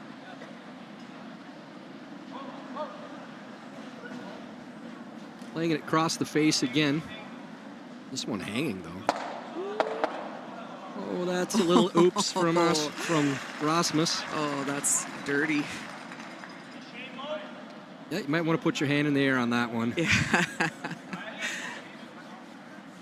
Great result, obviously, for Toronto. Couldn't have dreamt up a better result, but she'd have never called that. So definitely a pretty big break there for Team Edin. That's a major broadcaster jinx on how long that rock would stay there, too. Yeah. 2 shots for your opponent. 3 total, I think. They're going to start telling us we can't say stuff like that because we're influencing like the gambling I'm telling you, lines there's in the a lot games of and power stuff. up here. If the live betting would be, oh, they said this, so we're doing the opposite exactly. quick. You're going to give people, we're going to start getting text messages from people with money on certain things. Don't say that, you're going to make them miss it. A nice little short run there from Neufeld. All of a sudden, this end looking very blankish. It does look very blankish, yes. From 2 staggered guards to blankish in one kind of accidental great shot by Rasmus Verano.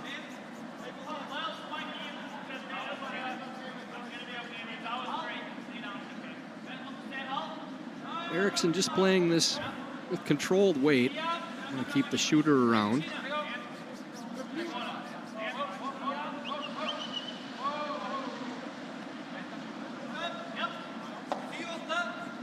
That's close though. That one's going to be gone. Not the result they were looking for there. Didn't really matter where you rolled to, just wanted to stick it somewhere in the house and force Team Dunstone to make a choice, either between the chase or going really hard for a steal or a force by throwing the center guard. Now, not much of a choice at all other than exactly where you want this guard placed.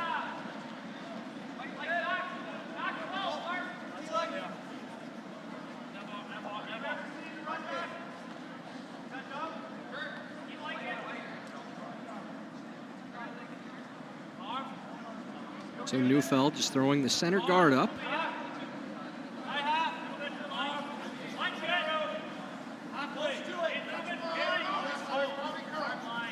Where do you think they want to place this one, Ty? I would think maybe just short of the red. So if you're going to play the double peel, it plays into a jam that could leave the center there, and that's exactly where they go. That's pretty much exactly where he put it. Yeah, right there. How's that? No jinx on that one. It's hard to jinx him from 10 feet I was from going to say, stop, it but helps when you we're wait till really they're testing almost our stopped. power. I think you're going to throw it. Wait. Right there. Yep. Yeah. That's where.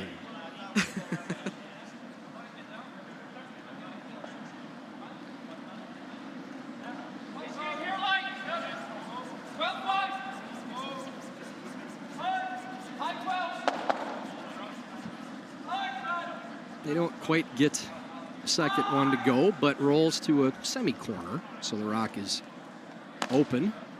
Interesting, though, it does block off a draw path. Yeah, it does on that take side. away that draw path.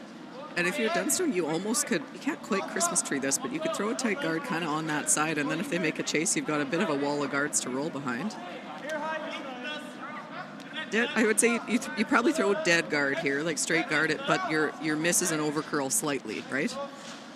Yeah, you're just playing it to the center line, but you never want to leave the guard side so they could hit and roll under the corner. You want to err on the side of the T in Coyote, not the first I.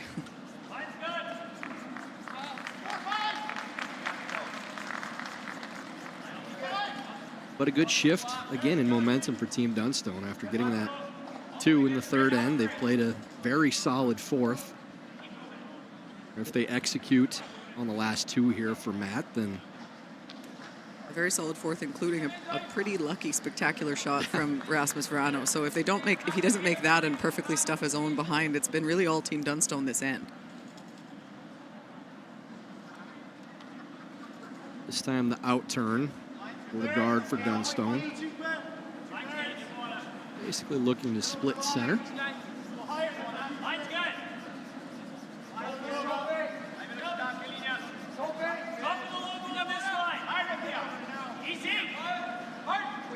Definitely not going to undercurl. Should be fine on the line. That's very well done. Perfectly guarded.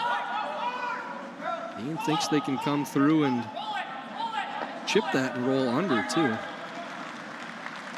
The shot is there, but playing scoreboard, I'd be kind of surprised if they didn't have a go at the run back. Just because I guess you could stick it there and still be in somewhat trouble, but playing the dig. But even if you don't kill the dig, if you make the roll, even if you don't kill it, it's pretty good. As long as you make the roll, and even if you don't make the roll, you're going to have your shot for one's pretty makeable. I think the risk is maybe worth the reward here, but it's a really hard shot with that. Like, it's pretty buried, and with how dead the rocks are too. Again, it's a bit. You got to throw that. Like you'd love to throw that with just through the house, but you got to probably throw hack to have a chance to make the roll. So I think they've maybe switched to the run back here.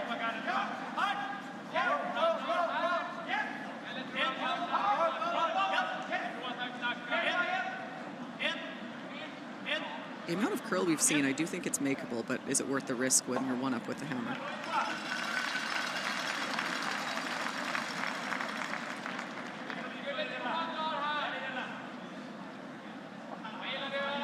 A long conversation here between Erickson and Edin.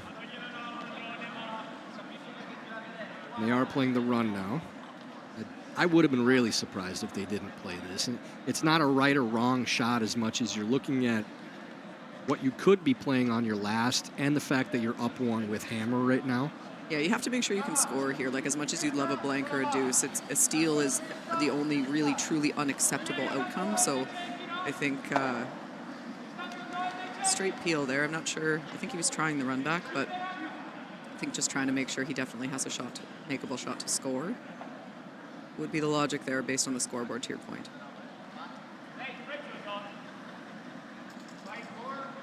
So for Matt, you could guard this again, but the challenge is real good chance you see Nicholas throw the run back for the blank. So they're looking to draw in here and sit the 2 and try to leave either no double or a really hard double.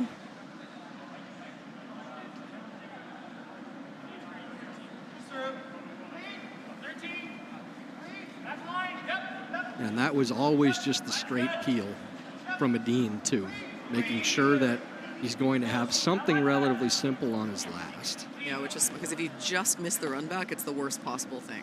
You don't roll far enough, you let Matt Dunstone go again. So smart veteran call there, I think, from Nicholas. The safe call for sure, but when you're one up with the hammer, that's the kind of call you should be making. So, Chelsea, where's your ideal spot here? Do you think you want this biting the paint, or do you want it straight short? And make Edin think about whether he's playing the run-in blank or the draw to the button? I think they're going around the corner. I think they're going right in. So I think in a perfect world, you want this just on the top side of the tee line so that the blank double is really, really thin. But if Nicholas wants to draw, he's got to hit 4-foot against 2. I think I would have been awfully tempted to just straight guard on this shot. I think he's running it in for the blank all the time, though. He probably is, but I mean, looking to make him throw a harder blank or a shot. But I'm with you. My first thought was the guard, and then as the more I looked at it, the more this made sense to me. But you got to put this in the 4-foot somewhere. Close, kind of over curl on them a little bit, but pretty. Not great. Yeah, I'm not sure if you can nose and get shot, so they might have to use that as a stopper. Yeah, you always have the catcher. If you wanted to, you could play this for the blank, but it's pretty thin if you came off the backside of that other one. So we're looking for that. The line was pretty close, just that needed to be probably 2 to 3 feet deeper. They got off it at the end because it wasn't going to get to where they wanted, so they thought they'd leave it a little bit higher.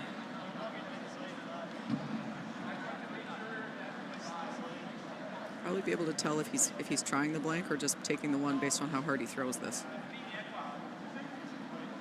Oh, I'd say that's a blank attempt. Yeah, Dean's final shot, thinking maybe he can wiggle between these two.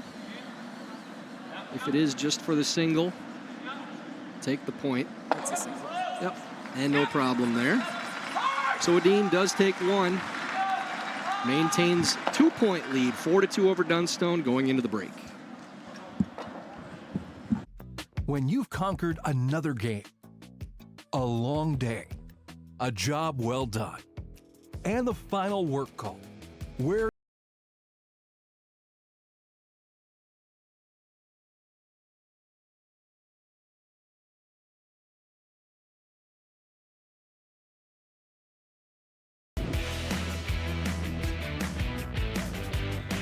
Mr. Mike's. Eat locally, enjoy casual. I've stood at the pinnacle of curling and battled in the most intense games. Out on the ice, there's no room for compromise. And when the pressure's on, every millimeter counts. It's not just a game. It's about maximizing performance, pushing limits, seizing victory. When victory hangs in the balance, I know what I'm relying on. It's a gold line. It's a gold line. It's a gold line. And it's the choice of champions. When you've conquered another game, a long day, a job well done, and the final work call, where your place.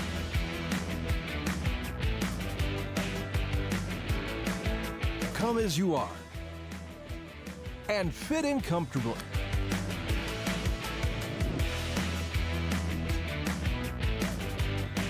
Mr. Mike's. Eat locally, enjoy casual. When it comes to the game we love, having the right gear makes all the difference. Gold Line's new curling shoes and brooms are a game changer. The shoes, unbelievably comfortable. And the brooms, lightweight and effective, giving you control on every sweep. When I step onto the ice, I'm not just prepared, I look sharp. Have you seen these shoes? They are a game changer. And the brooms, light as a feather. It's a gold line. It's a gold line. It's a gold line. And is the choice of champions.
Back for the second half of action here at the Coyote National, St. John's, Newfoundland, Canada.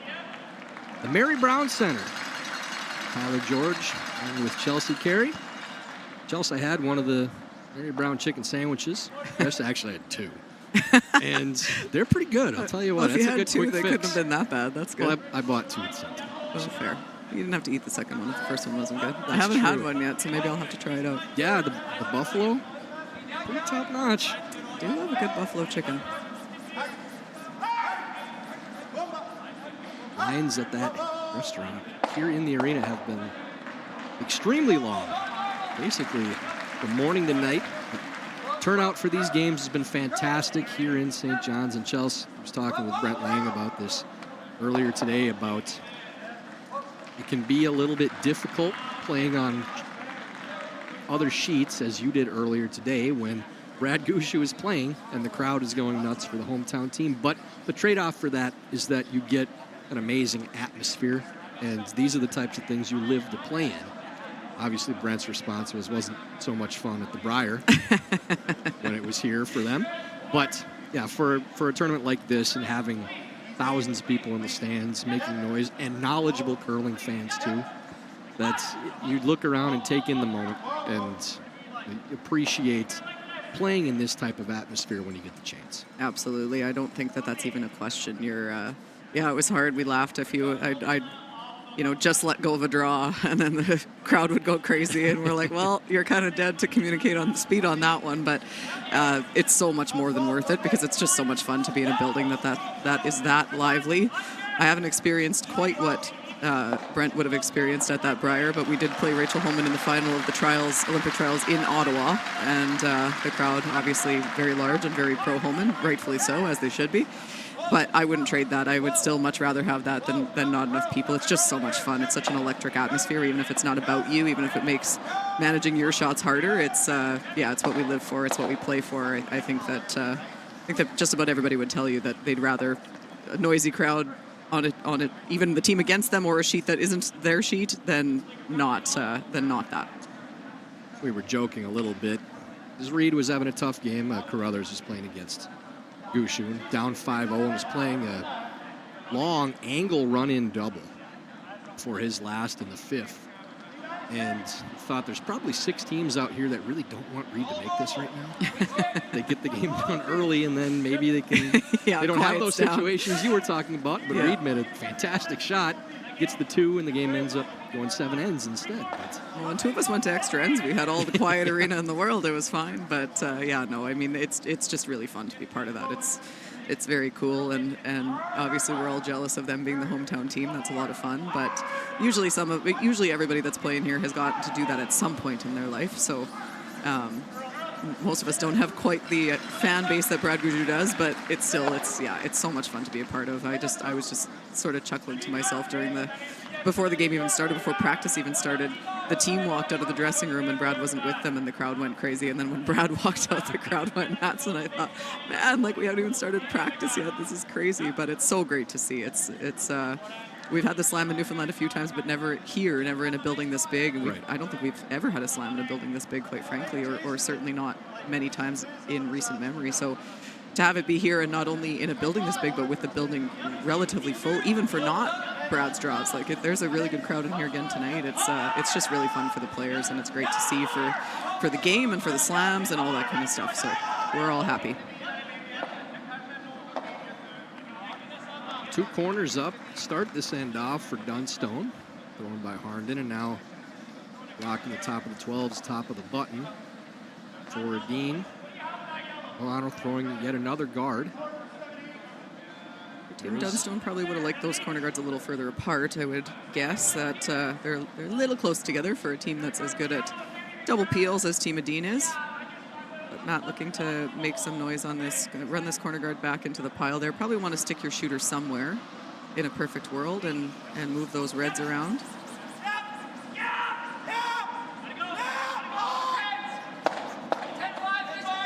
Oh, will they all go? Yes, they will. Colton Lott. Not quite, but what a shot from Colton Lott. That's a beauty.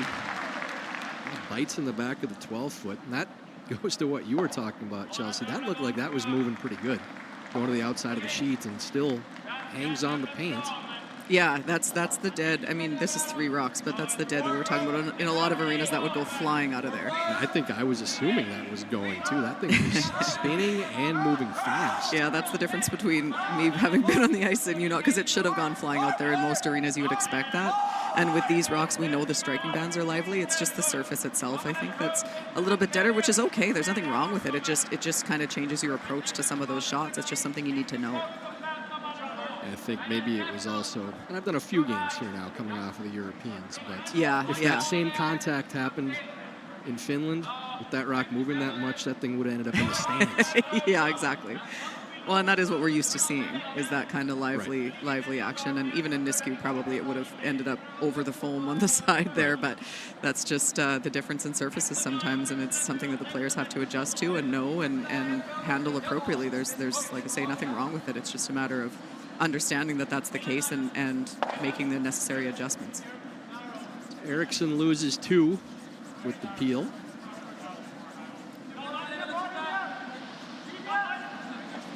A chance for Dunstone to go underneath their own corner now and try to set up a 2-point end. And Chelsea, they're really only a couple of makes away from possibly tying this game up. And just with simple curling math, get 2, give 1, get 2. Yeah, that's the perfect game if you could do it the whole way through. But for Team Dunstone, looking to turn it back around from those first 2 ends, if you can, after getting down 3-0, if you can turn the hammer around after 5, you'd be pretty happy with that. So looking to get a 2. Probably would like a few more rocks in play for Team Dunstone. This still has the potential to be blankish once again, especially with this not going quite far enough for BJ Neufeld. Stopping top 12, so pretty straightforward double here for Eriksson. The question is, can they make it in any, can they just dig it out? I think you could, but is it worth the risk? I guess it's not terribly risky. You're not ever tapping the yellow in. Yeah, because the double leaves you, but if you make the double and you leave the guard, it's your own guard. So then when they loop around, you can run it back. It's your own rock, I guess.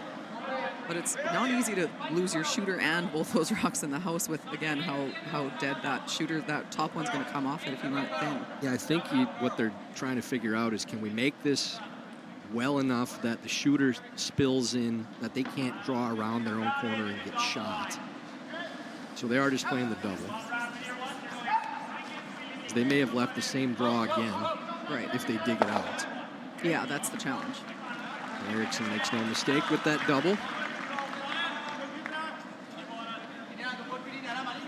For Matt Dunstone here, you don't have much of a choice. You're going to make this draw. You're assuming Nicholas is going to play the run back, which he probably will. You're hoping either you get a rare miss out of him and he doesn't make contact, or if he does make contact, that at least he doesn't stick it in the house somewhere and then it maybe turns back into a blank, or you have a chance to try to go around again. Blank in 5 isn't the worst for Dunstone. You get your 2 and 6, and then you're in a somebody has to score 1 situation in 7. Would prefer to do it here, obviously, and give yourself a little bit more time. Looks like it's going a hair deep. You think this was the plan from the start, Chelsea, to throw this backside of tee so it's a longer run for Edin and dare him to draw? I would, yeah. I would too. I think you want it to be at least on the tee line. If it stopped splitting tee, make it a little bit harder, but anywhere short, we just saw it. He's not going to miss it, so you may as well try. You're making him think about it too. Yeah, which is exactly what you want. The longer they talk about this, the happier Team Dunstone is. Looks like they're going to throw the draw. I think that's probably the call. You don't have to be perfect. You just have to be shot and where he can't play a dig. So kind of anywhere in front of that, really, as long as you're shot rock and a edge to edge or a piece tucked, you're pretty happy. Yeah, and if you miss the run, it's almost assuredly a 2. Yeah. So with this one, you're cutting a little of the house off. Yeah, you could be pretty close, even if it's not perfect, and maybe have a chance to force. Yeah, I agree. I think your margin for error is bigger on this. I like, this is what I would play. I like this call, but when you got Nicholas Edin throwing the run back, it's always tempting to throw the run back, right?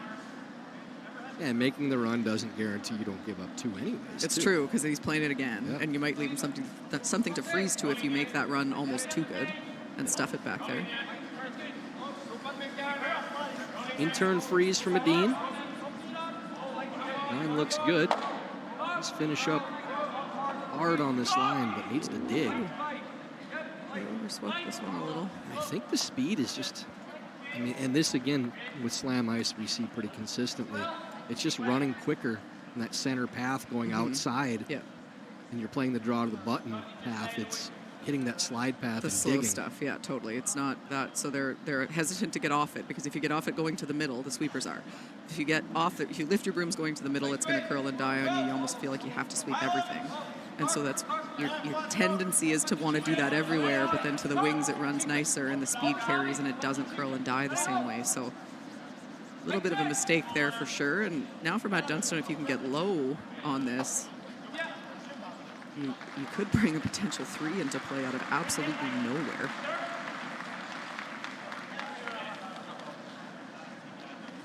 Could also play the roll away. It depends how aggressive you want to go after this. You could play the roll away to the center line and basically guarantee you 2, or you could try to get low. Then you're going to tempt Nicholas into either the draw or the run back double, and it could take everything away, or it could give you 3. So risk reward here for Team Dunstone.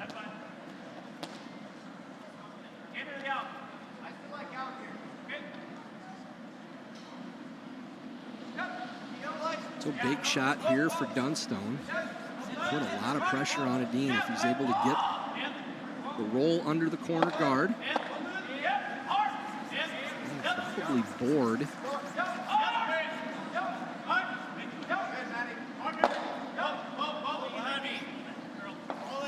Our fellow athlete commission member. Yes, we did.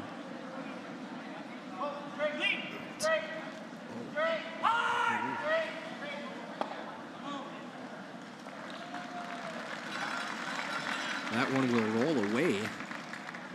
So Dunstone set up well for the 2.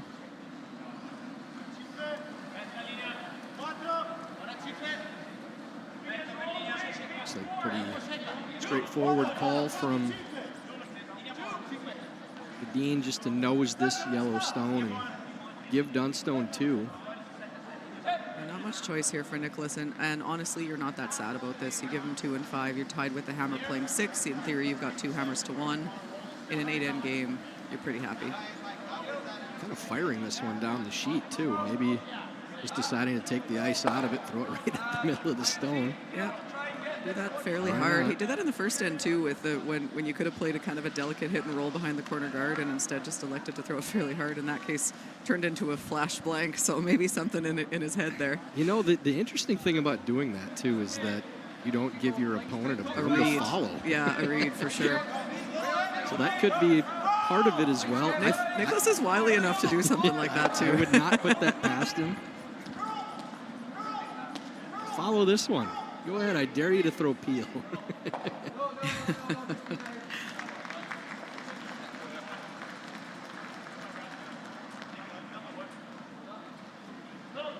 So Matt Dunstone, after falling behind 3-0 after 2 ends, now has an open hit and stick. Tie this game up after 5 ends.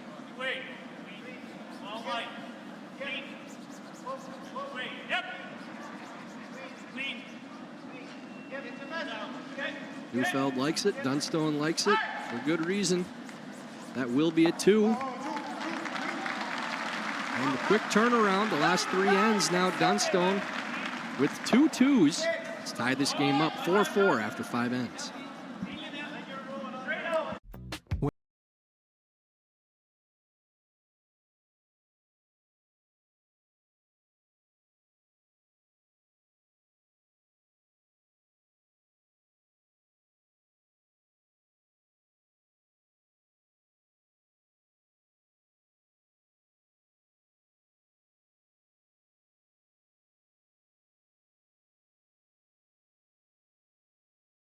Locally, enjoy casual.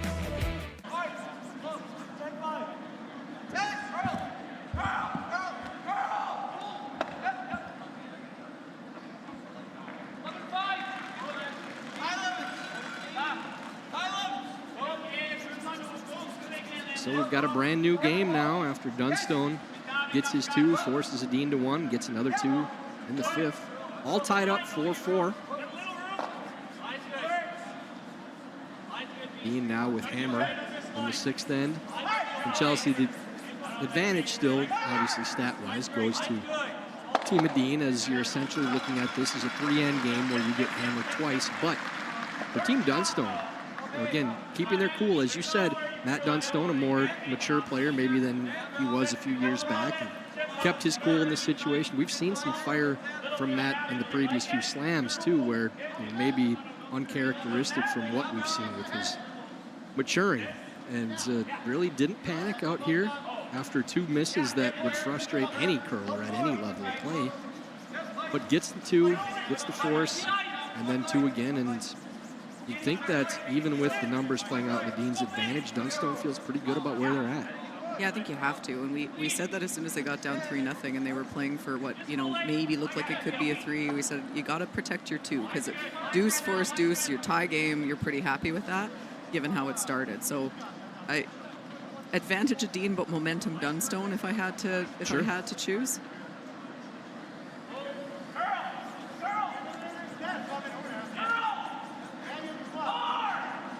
Especially when Nicholas had a pretty makeable freeze there to take that deuce away and didn't make it, and basically gave Matt the open deuce. I think the momentum is certainly swinging towards the Dunstone side, but they've got some work to do in that, like you said, 3-end game. 2 hammers to 1 is not really what you want, but given how it started, I think Team Dunstone pretty happy with where they're at. Ryan Arnon with 2 more perfect shots. Following up. Here's Sundgren's Brada biting the top of the forefoot.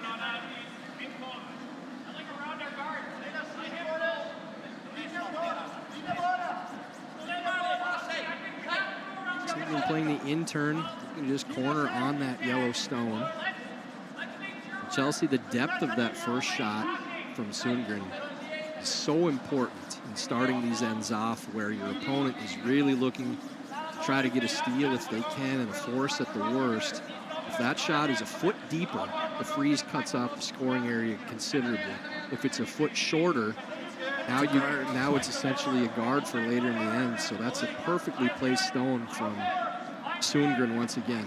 Yeah, that's so important, and I think it's underrated. I've seen players at the top level. You've seen so many people do it. They sweep it to full forefoot and they go, great shot. It's not a great shot. It's too deep. So, but there's not a lot of room on that one. Where normally when you're playing a draw around the center guard, you've got a little bit of margin for error. In this situation, where you know that Dunstone, if it was a little higher, would just go around the pile, it kind of has to be perfect, and it was. Colton Lott has also had a strong game in the out turn. Come around these stones to the forefoot right now. A shot that you've thrown a million times in the mixed doubles game, definitely. Just a little feather rub there. Barely touches the yellow. If they got that by, it would have been so good, but it's pretty good still there. Not a bad result.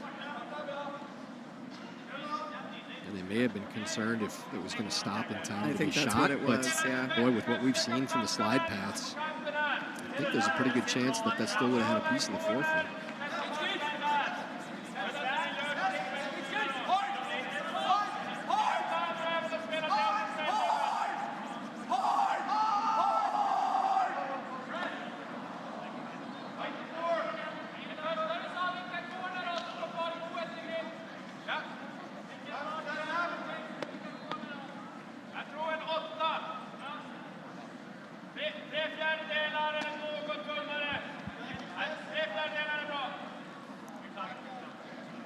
Shout out to your pops, Dan Carey, watching the game at home, too. He better be watching that, at least, if he's texting during the game. Yeah, he's watching for sure. The legend himself. If we're doing anything wrong, Dan, please text Chelsea and let her know so she can get me in line. Yeah, don't worry. We miss you. We're thinking of you. He already told me he's not getting up for our 8:30 a.m. game tomorrow, which is 5 a.m. for him back in Calgary. I think that's pretty early. He said he expects our best, but he won't be waking up for it, and I can't say I blame him. Dan, I got to be honest, a little disappointment in the lack of commitment, but that's fine. Rana gets some granite moving, and angles change considerably again. Edin now sitting second and third. Center opened up, though, a little bit, Chelsea. And this is still a good setup for Team Edin because you're trying to set up a 2 if you can, and you can play aggressive at it because you have no problem taking a single in this end. Yeah, scoring in 6 is huge. So you're not really looking for a blank. I mean, if it was handed to you, you would take it, but you're okay with scoring 1 as long as there's no real threat of a steal. You can try to set up a low-risk deuce. Trying to turn this one over to get both Reds going. Does. The shooter does roll off. Again, that red barely got out of the house. Looked like it was flying out. So you're definitely right on that. But Chelsea, something that I've been a bit surprised at in doing the Slam games this season is this situation has come up numerous times where a team has hammer tied up playing 6, and when they have the option going towards the final few shots of the end, they still played a blank. And the majority of teams are doing that, where I think 10, 15 years ago, we were always looking at we're taking 1 regardless, so let's just play it all out at the 2, where teams now are still playing the 6th as a 0 or 2. Yeah, and it's interesting, and I don't know this. I would have to look at the stats, but my gut feeling, my hunch is that you'd see that in the men's game more than the women's. I think the women are still thinking you're probably, because if you blank 6 on purpose, then you really have to blank 7, or else it didn't pay off. And that's you see blanks more often in the men's with 5-rock than you do in the women's, because a couple run doubles, run triples, whatever it is, and all of a sudden it turns into a blank. So I would suggest you see it less in the women's, not never, but that we would be more still along the thought process of we're fine to be forced to 1 to try to get 2, and we're not really looking for the blank, where I think for the men sometimes it's we blank this and we blank the next one, then we're really laughing coming home tied with the hammer. I think that shot there that Edin called for Rana's second is indicative of that too, that they're hitting a second count biter out in the wing and trying to roll across onto the paint, which says we're keeping blank in play. Agree, totally agree.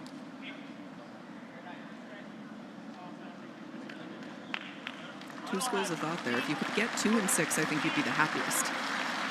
Because then if you could ever force in 7, your money, 1 up with in 8. And if you gave a 2 in 7, not a disaster. Even if you gave a 3, it's not that bad, which to me is why it's worth playing for a 2. And if you're forced to 1, it's not the end. But definitely another school of thought to say, hey, well, we can blank this one and the next one, then we're tied coming home with, and that's the ideal situation.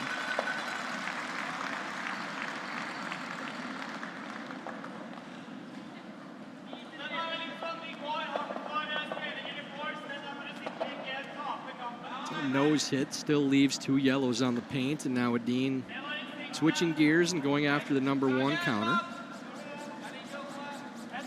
Soft weight out turn from Eriksson. Roll underneath the yellow guard appears, but over curl and just nose. But they swept that the whole way to end up on the nose of the stone. I think Dunstone believes this is now high enough that they can roll underneath, even though it's kind of a corner guard. Yeah, I do think you can get under it, though, and it also spreads out your 2 yellow rocks. So if you can, I don't know that it's even as much about the corner guard as it is trying to get a little bit of separation between those, because, like you said, Edin clearly is pretty happy to blank here if he was given the opportunity. So trying hard to force here for Matt Dunstone.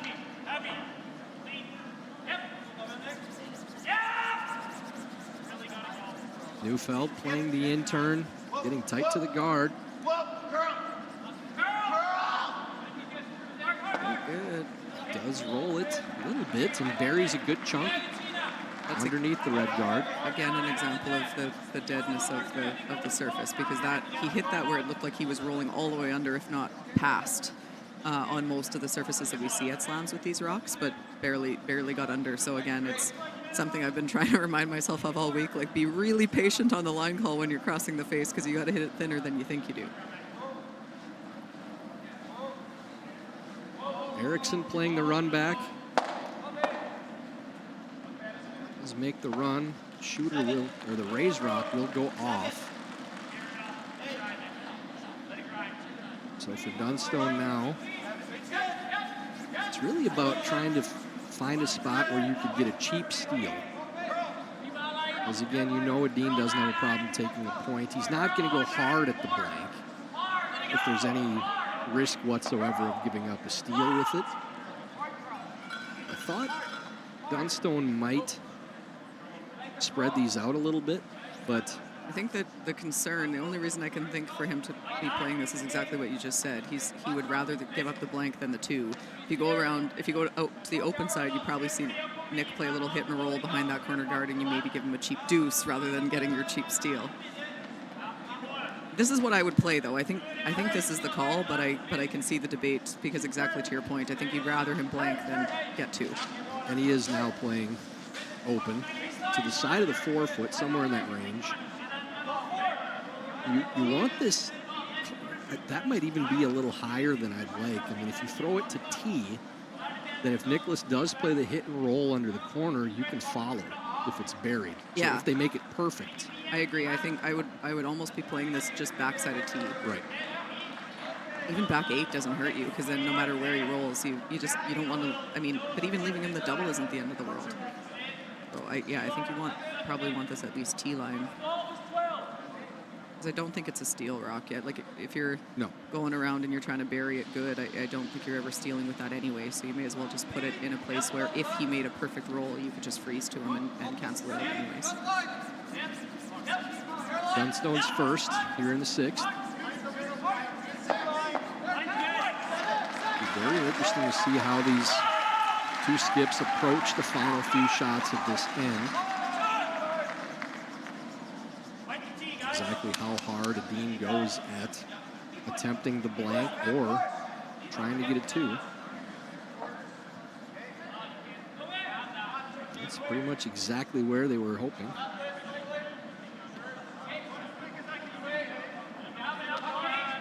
I was going to say, do you ever just draw here?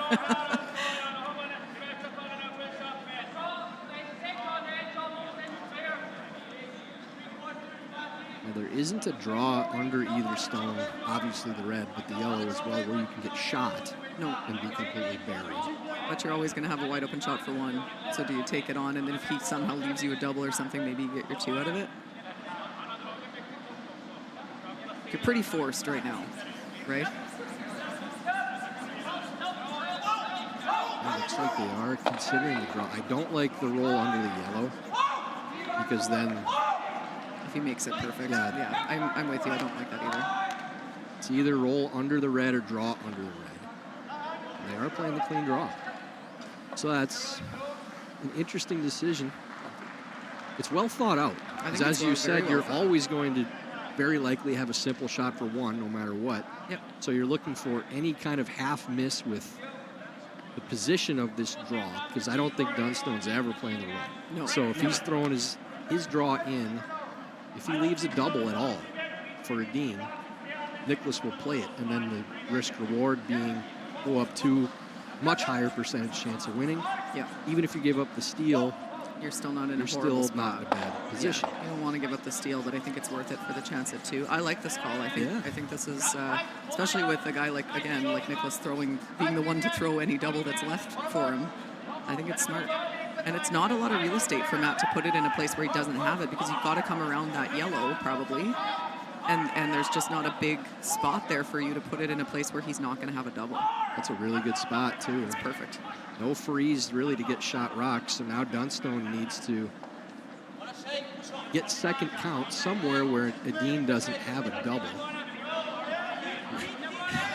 It's kind of one of those, Chelsea, where you're hoping Edin makes it because you want to see what Matt does following. Yeah. It's not pulling for one team or the other. No, for us in the booth, it's just more fun to see how he handles it. I wanted to see what Matt would do if he play the tap or try to lob one to a spot there is no double.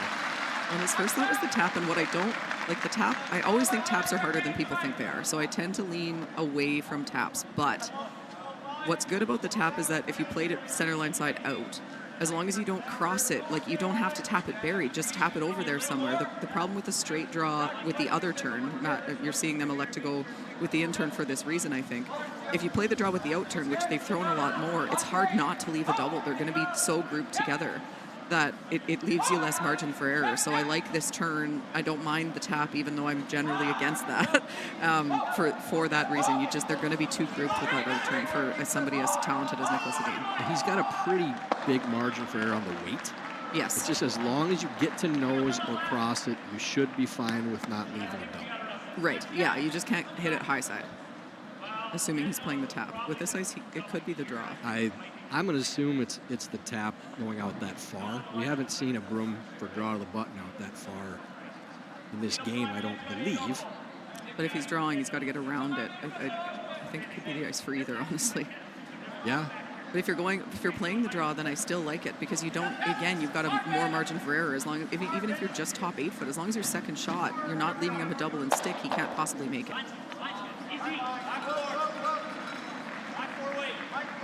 So Dunstone trying to get second count somewhere that doesn't leave Edin double. Sure.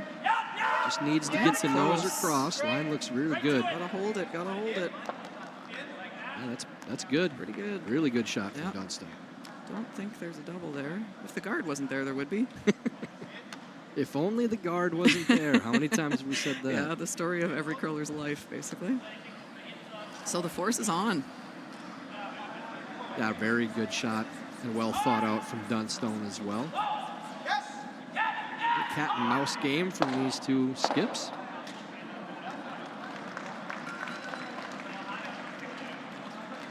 Edin, as expected, what he played for was if Dunstone does make his last, still has a simple shot for his one, or a straightforward one, I guess we should say, with what we've seen with a few earlier. Yeah, simple on paper isn't necessarily simple, but they've thrown this path a few times. They should have a pretty good idea of what it'll do. Edin's final stone in the 6th. Outturn, hit, and stick. Got a lot of margin for error on both sides of the stone. Will be just fine for the single for Edin. They take the point and now lead 5-4 going on to the 7th end. When it comes to the game we love, having the right gear makes all the difference. Goldline's new curling shoes and brooms are a game changer. The shoes, unbelievably comfortable. And the brooms, lightweight and effective, giving you control on every sweep. When I step onto the ice, I'm not just prepared, I look sharp. Have you seen these shoes? They are a game changer. And the brooms? Light as a feather. It's a gold line. It's a gold line. It's a gold line. And is the choice of champions. When you've conquered another game, a long day, a job well done, and the final work call, we're your place.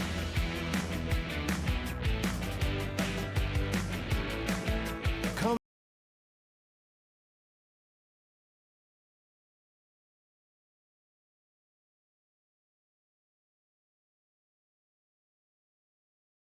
locally, enjoy casual.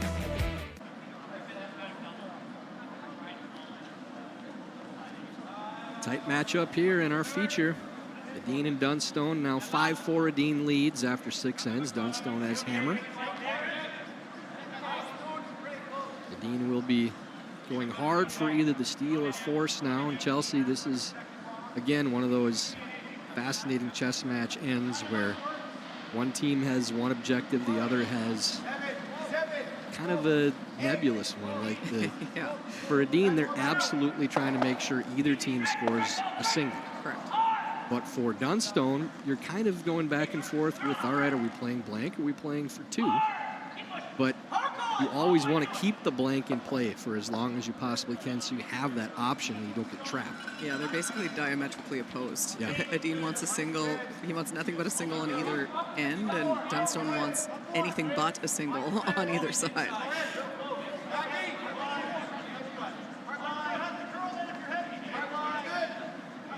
Come around draw here from Harnden. It's perfect once again. Pokes a little out on the opposite side, but top 8 foot Depth, again. depth. That's the depth Yeah. that you're looking for.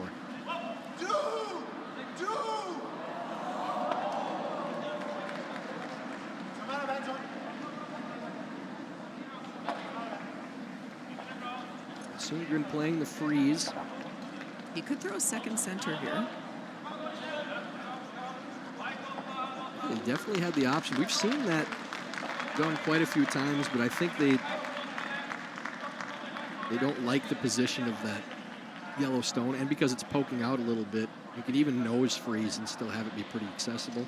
That one stops a hair short. We were just in a similar situation, and we did throw 2 centers, so I'm a little surprised that he didn't, but that yellow rock being placed so perfectly for sure. Yeah, I think Dunstone's going to have a go at this red that's in the house. They can see a piece of it and maybe get both moving and really play hard for the blank, and they are. I like this call. I think that you have plenty of this to play it, and you're deciding if you. Oh, I guess they're just throwing the corner. I'm disappointed. I thought they were going to dig it out. I love the dig call. The problem is I love the call. You can't hit that center line guard, or else everything goes back to where it was. So it's just a little bit they're just of a tough one to. That quadrant instead.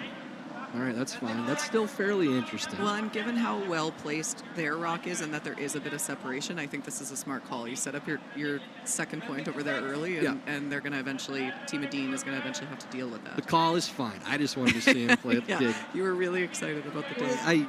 It's because it makes your decision already. Like if you're playing that pick on that redstone, you're playing blank all out for the end, right from that shot. And if it's made, you have a pretty good chance of getting it too.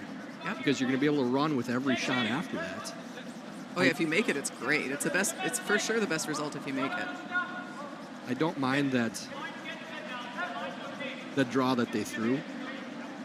Rana's going to play the soft weight run here, but it's a shot that we don't see very often either these days, with throwing top 8 and then after the freeze throwing back 8 to set up the 2. I don't like it as much in this situation because when you throw the draw to the back 8s, you're kind of playing for 2, not 2+. Yeah, right for sure. Start. It's a 2-play. It's a 2-play. And when you're down 1 with, you want to keep the 3 on the board. Locking into 2 really isn't that great. And 1 half mistake, and you may end up getting forced then anyways. Yeah, that's a fair point. Yeah, it's a tough one because it's like you don't want to give up the steal, but is the steal better than being forced? Maybe, you know. Yeah, in this end, again, when you're playing for the blank or 2+, you never want to be saying early in the end, we're playing for 2. Spread them out for 2. You're playing for 3 if you can get it.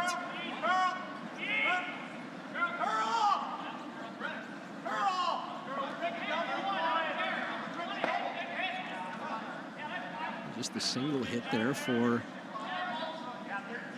Dunstone, and now for Edin, it's trying to position things to not leave blank in play for Dunstone. I think that's your best shot. Yeah, talking about the double, I mean, it makes sense in theory, but if you don't make it, you're not handing him a deuce, but you're giving him a pretty good shot for a deuce, and you're keeping the blank in play. I think to try to play a force, I think this is the right call.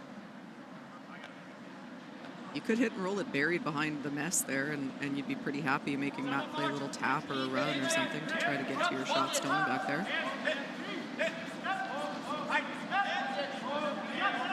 Starts to curl for them a little bit. It's close.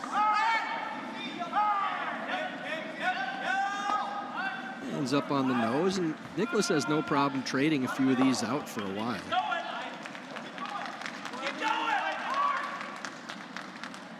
Nor does Dunstone. Honestly, I think at this point they're in a bit of a stalemate where who's gonna blink first right now. Yeah, go ahead, hit again. Maybe I'll hit again, maybe I won't.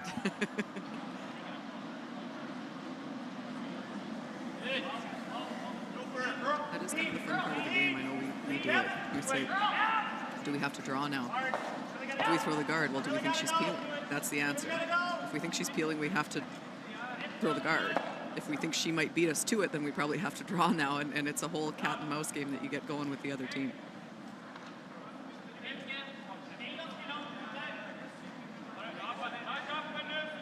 When players text in during the game, complimenting our commentary, they get mentioned automatically. And we cheer for them to win, too, because we can be biased. So thanks, Bella.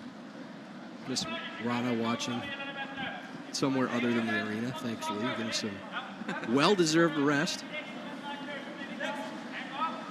We are just trying to make you proud. Yeah, you'll be joining us in the booth tomorrow, I believe it is. So. Reigning Grand Slam of Karaoke champions. A bit of a landslide, and Niski, one of the better performances I've ever seen. Kind of the MVP of the Slam so far, I would say, with that performance. Yeah, I don't disagree with you. They came up to us before they went up there, and they're like, will we get your cheers? And we're like, of course, of course. And then, we would have done it anyway, but then when they performed, I was like, well, how could you not now? So Erickson plays the nose hit there. So controlling the top of the 12-foot, too. It's an interesting decision again for Dunstone. He doesn't like how those rocks are angled, but where do you throw this? This is a double that looks so easy, and it is to kill them both, but it's not to stick. And that's what, like, you don't want to roll out. So it ended up in a good spot. Yeah, that's a really frustrating stone for Dunstone. Yeah, it is.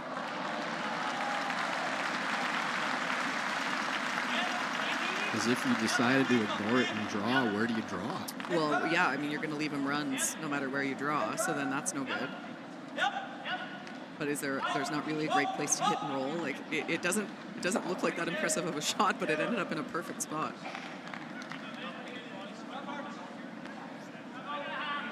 Timeout called by Dunstone. And that was a really sneaky good shot from Erickson. Sneaky good shot is a good way to put that, yeah. That was wily.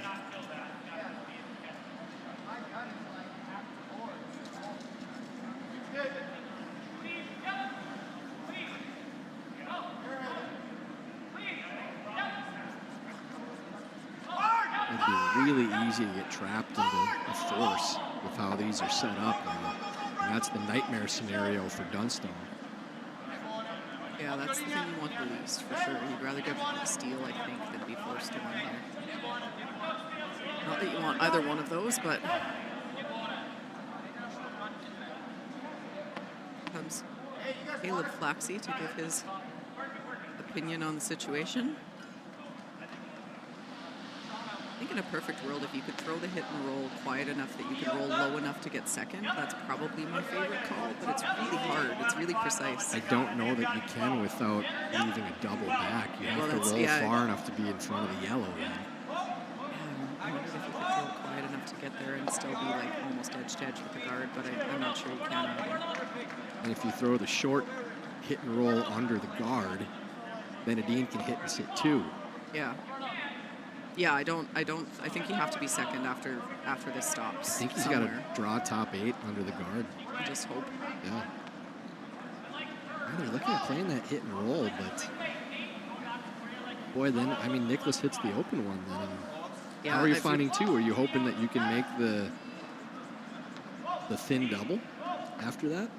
Yeah, I mean, I guess if you hit and roll buried, then it's maybe your second point, and then you look for hit and roll later to set up a double or something. But it looks like a long road to a multiple point score to me if you roll buried underneath. Given that it's if this was earlier in the end, if it was one of your second rocks, then maybe. But I'm reticent of this unless he sees something I don't see where you can roll this to second and still not leave a double.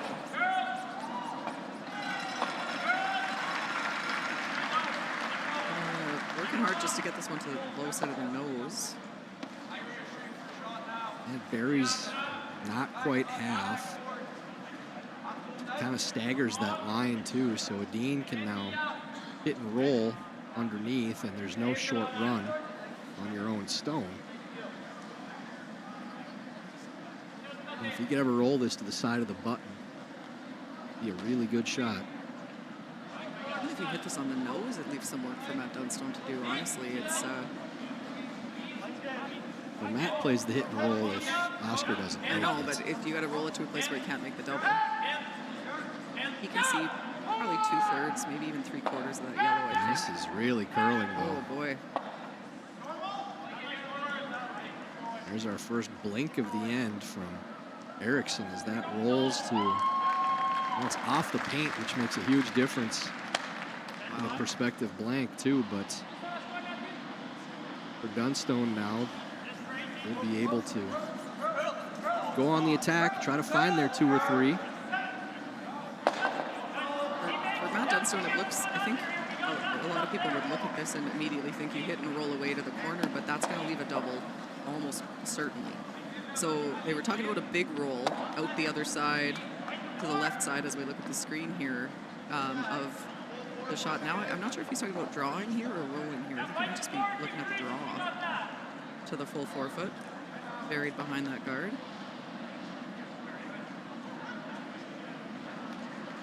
That's a draw. So I'm gonna try to bury this. In a perfect world, you actually get this buried around your yellow, not even around the red. You want this to finish almost as much as you can, because then it's a guarantee that there's no double for Nicholas Edin on the yellow rock. He could still, I guess, make a run double or something, but you can't take away everything. So wanting this probably top 4, full 4, but the big thing is to get it to, as soon as you know you're by that top yellow, you almost just carve this as much as you can and get it to finish. See how far Neufeld can get this buried. This one was coming in a little bit hot from the looks of it. They do not want to be behind the tee line here. It should curl and die in the middle here, but it's going to be back tee. So Nicholas now can get out of this end with a draw. He's looking at maybe coming through the hole and digging. I like the freeze here. Even drawn to, if you draw top button, that will always maybe have the slash red, but I think you're just lobbing it right back to that stone, as Oscar's saying right now. I agree. I think that was my first thought. I don't think that there's much benefit to the chase because you're probably going to leave him a double back anyway. I guess if you got all the way to the nose of it, but that's a hard thing to do. I think the freeze gives you more margin of error, and if you don't get right to it, you make him make it at least, right? Like, I think this, as long as you're shot and buried here, you at least make him make a shot, and if you could ever make the freeze really well, then force is on. He's going to follow you down, you follow him down again, probably. Well, and if you make the freeze and Dunstone just draws to top side of tee, you have that slash in with the red. Right. You got a pretty big spot you can hit that stone and make it too. Quick update too, just because it's a fairly significant happening. Bruce Mount is undefeated in slam play this season. He's won both of the first 2 without a loss. He's tied up without hammer against John Schuster. John just needs to hold and get his single in the final end to get the victory and end the undefeated run for Mount. Now Nicholas Edin, in turn, draw attempt. Right down to the top of the lid. That's well made. Still think the freeze was probably the better spot. But I agree. I mean, if he doesn't make this slash, then I guess it's good. But if you're Dunstone, you could actually even out-turn freeze it to half a rock, and then the slash is for 3. Yeah, that would probably be the best shot. Right that's there. The call, now because he's calling. If you can freeze it only on, say a third, then he can't take away both. He can't guard both the slash and your little chase. So he's got to take away one or the other, and you might have a shot for, and 3 would be Nicholas might have to refreeze. Yeah, he might. But even then, you got to make it really well to not leave him something for multiple points. So Matt turned on his 2-way commentary headphones just in time for us to tell him, why don't you play that freeze? Sometimes we jinx them, sometimes we tell them what to play. He definitely listened this time. He wasn't even looking at it until we said it. So, but this is a big shot for Dunstone. If he can make this freeze through the hole onto that red, could possibly set up a 3, and Edin will likely have to throw another one in to prevent it. But again, Chelsea, this is why I think that freeze was the better shot, because you don't leave this. This is a little bit of what is known as infamously the Donnie B3. Really late in the end, though. If you don't freeze it and then they make a freeze, all of a sudden they get a 3 on you out of nowhere. So Dunstone playing the out-turn freeze through the hole.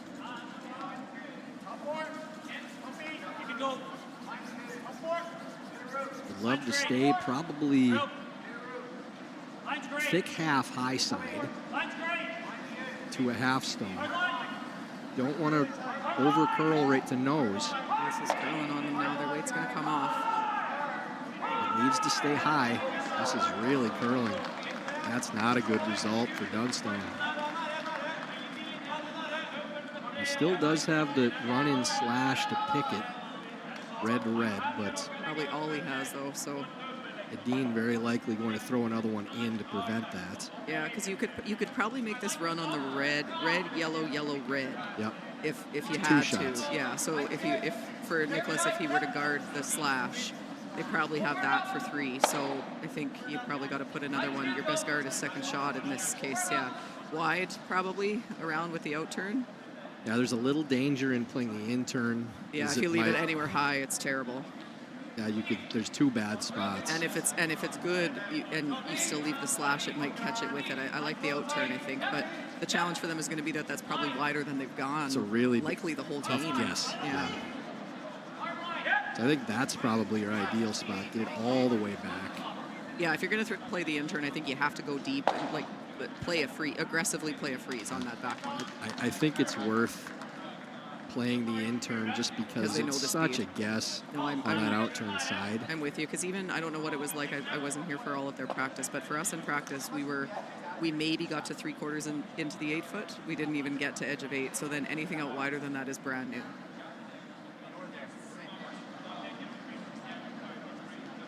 Timeout has not been called, but now has from Edin.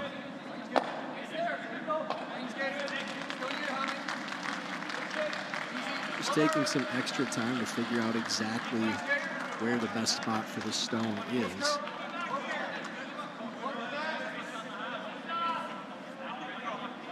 It's a dangerous shot. Yeah, it's really good if you make it. Yeah, but it's good because that red guard actually is in a perfect spot to throw it to there. Well, you could actually be a little short of that and still be okay, because he doesn't have any real combo on these, like, to get to it. So if you're just biting 4-foot on that line, I think you're safe. And the other thing with this spot too, and looking at it more, like that red guard does probably take away the risk of playing it to top four. Agreed. The only problem is if it's right on it, then that red, yellow run-in might lose both. So you need it to be just biting top 4 on this line, or half in the 4, not all the way to the frozen. red. Yeah, you don't want it frozen. And the other good thing with this one is, I mean, we haven't even mentioned the fact that he'd be sitting 2, and he could steal 2. Exactly. So he go up by 3 instead. This is one of those ones that when you're Matt Dunstone, you sort of want to force him into throwing it, but you kind of don't, because if he doesn't make it right, you might get a big end. But if he makes it really good, he might steal 2.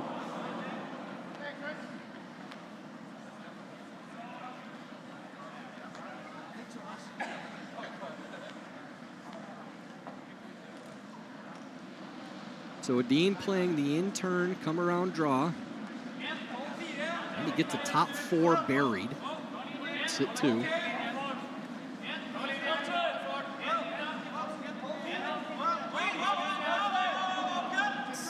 Skating a little bit out here. Yeah, they I might think be they're going to audible plan into B. the back, to the freeze on the back one. Like they Really mentioned. need to get around the red now. Just buy it.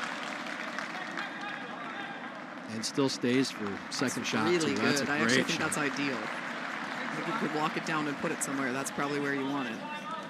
Yeah, there's no shot for 3 now. I don't even think there's a shot for 2, is there?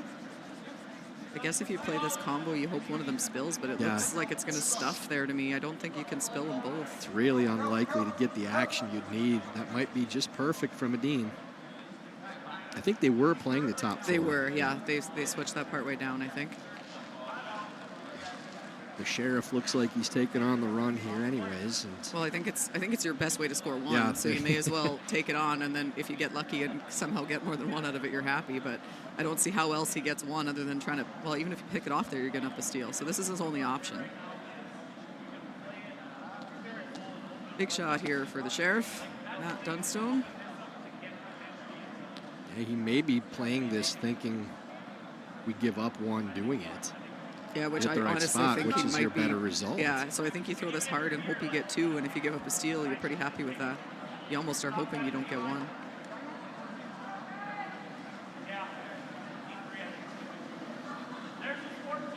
Final stone, 7th end, Matt Dunstone playing the in-turn run. This is going to undercurl. Oh, it spills in the red for a third counter, and that'll be enough for handshakes.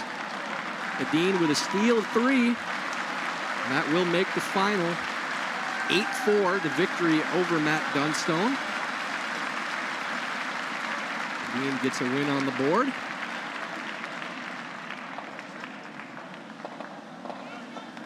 And Chelsea kind of topsy-turvy game, but a really interesting one strategy-wise with the back-and-forth positioning for both teams.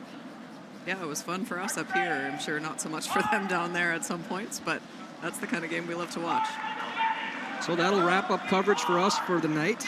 We will be back tomorrow morning at 8:30 a.m. Myself and John Cullen will be calling the feature matchup of Rachel Homan taking on Stefania Constantini. For Tyler George, Chelsea Carey, and the Grand Slam of Curling, we wish you good night. We will see you in the morning.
It has happened where people just haven't noticed when they've run out of time.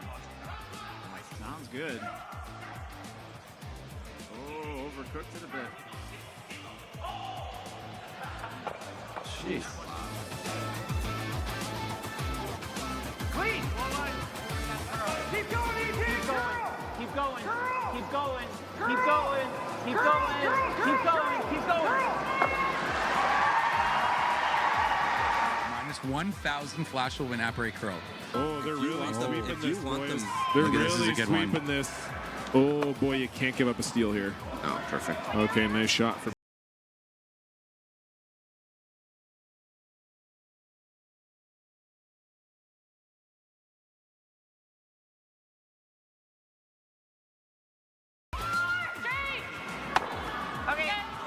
But here we go, it's happening. Yeah, draw for the win for Rylan Kleider. Needs a piece of the forefoot.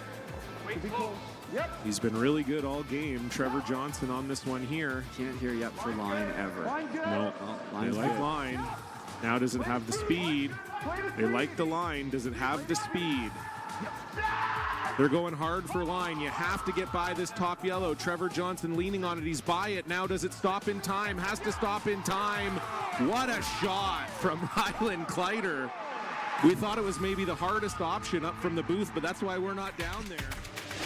A long day. A job well done.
Eat locally, enjoy casually.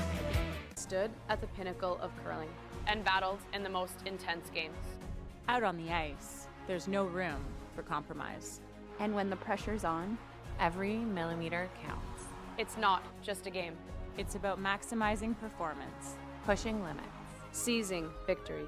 When victory hangs in the balance, I know what I'm relying on. it's a gold line. It's a gold line. It's a gold line. And it's the choice of champions.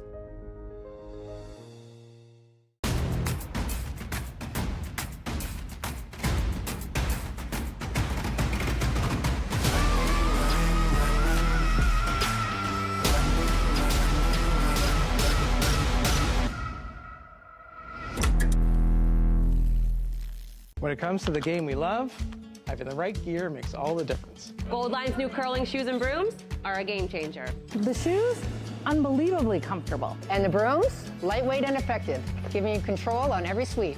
When I step onto the ice, I'm not just prepared. I look sharp. Have you seen these shoes?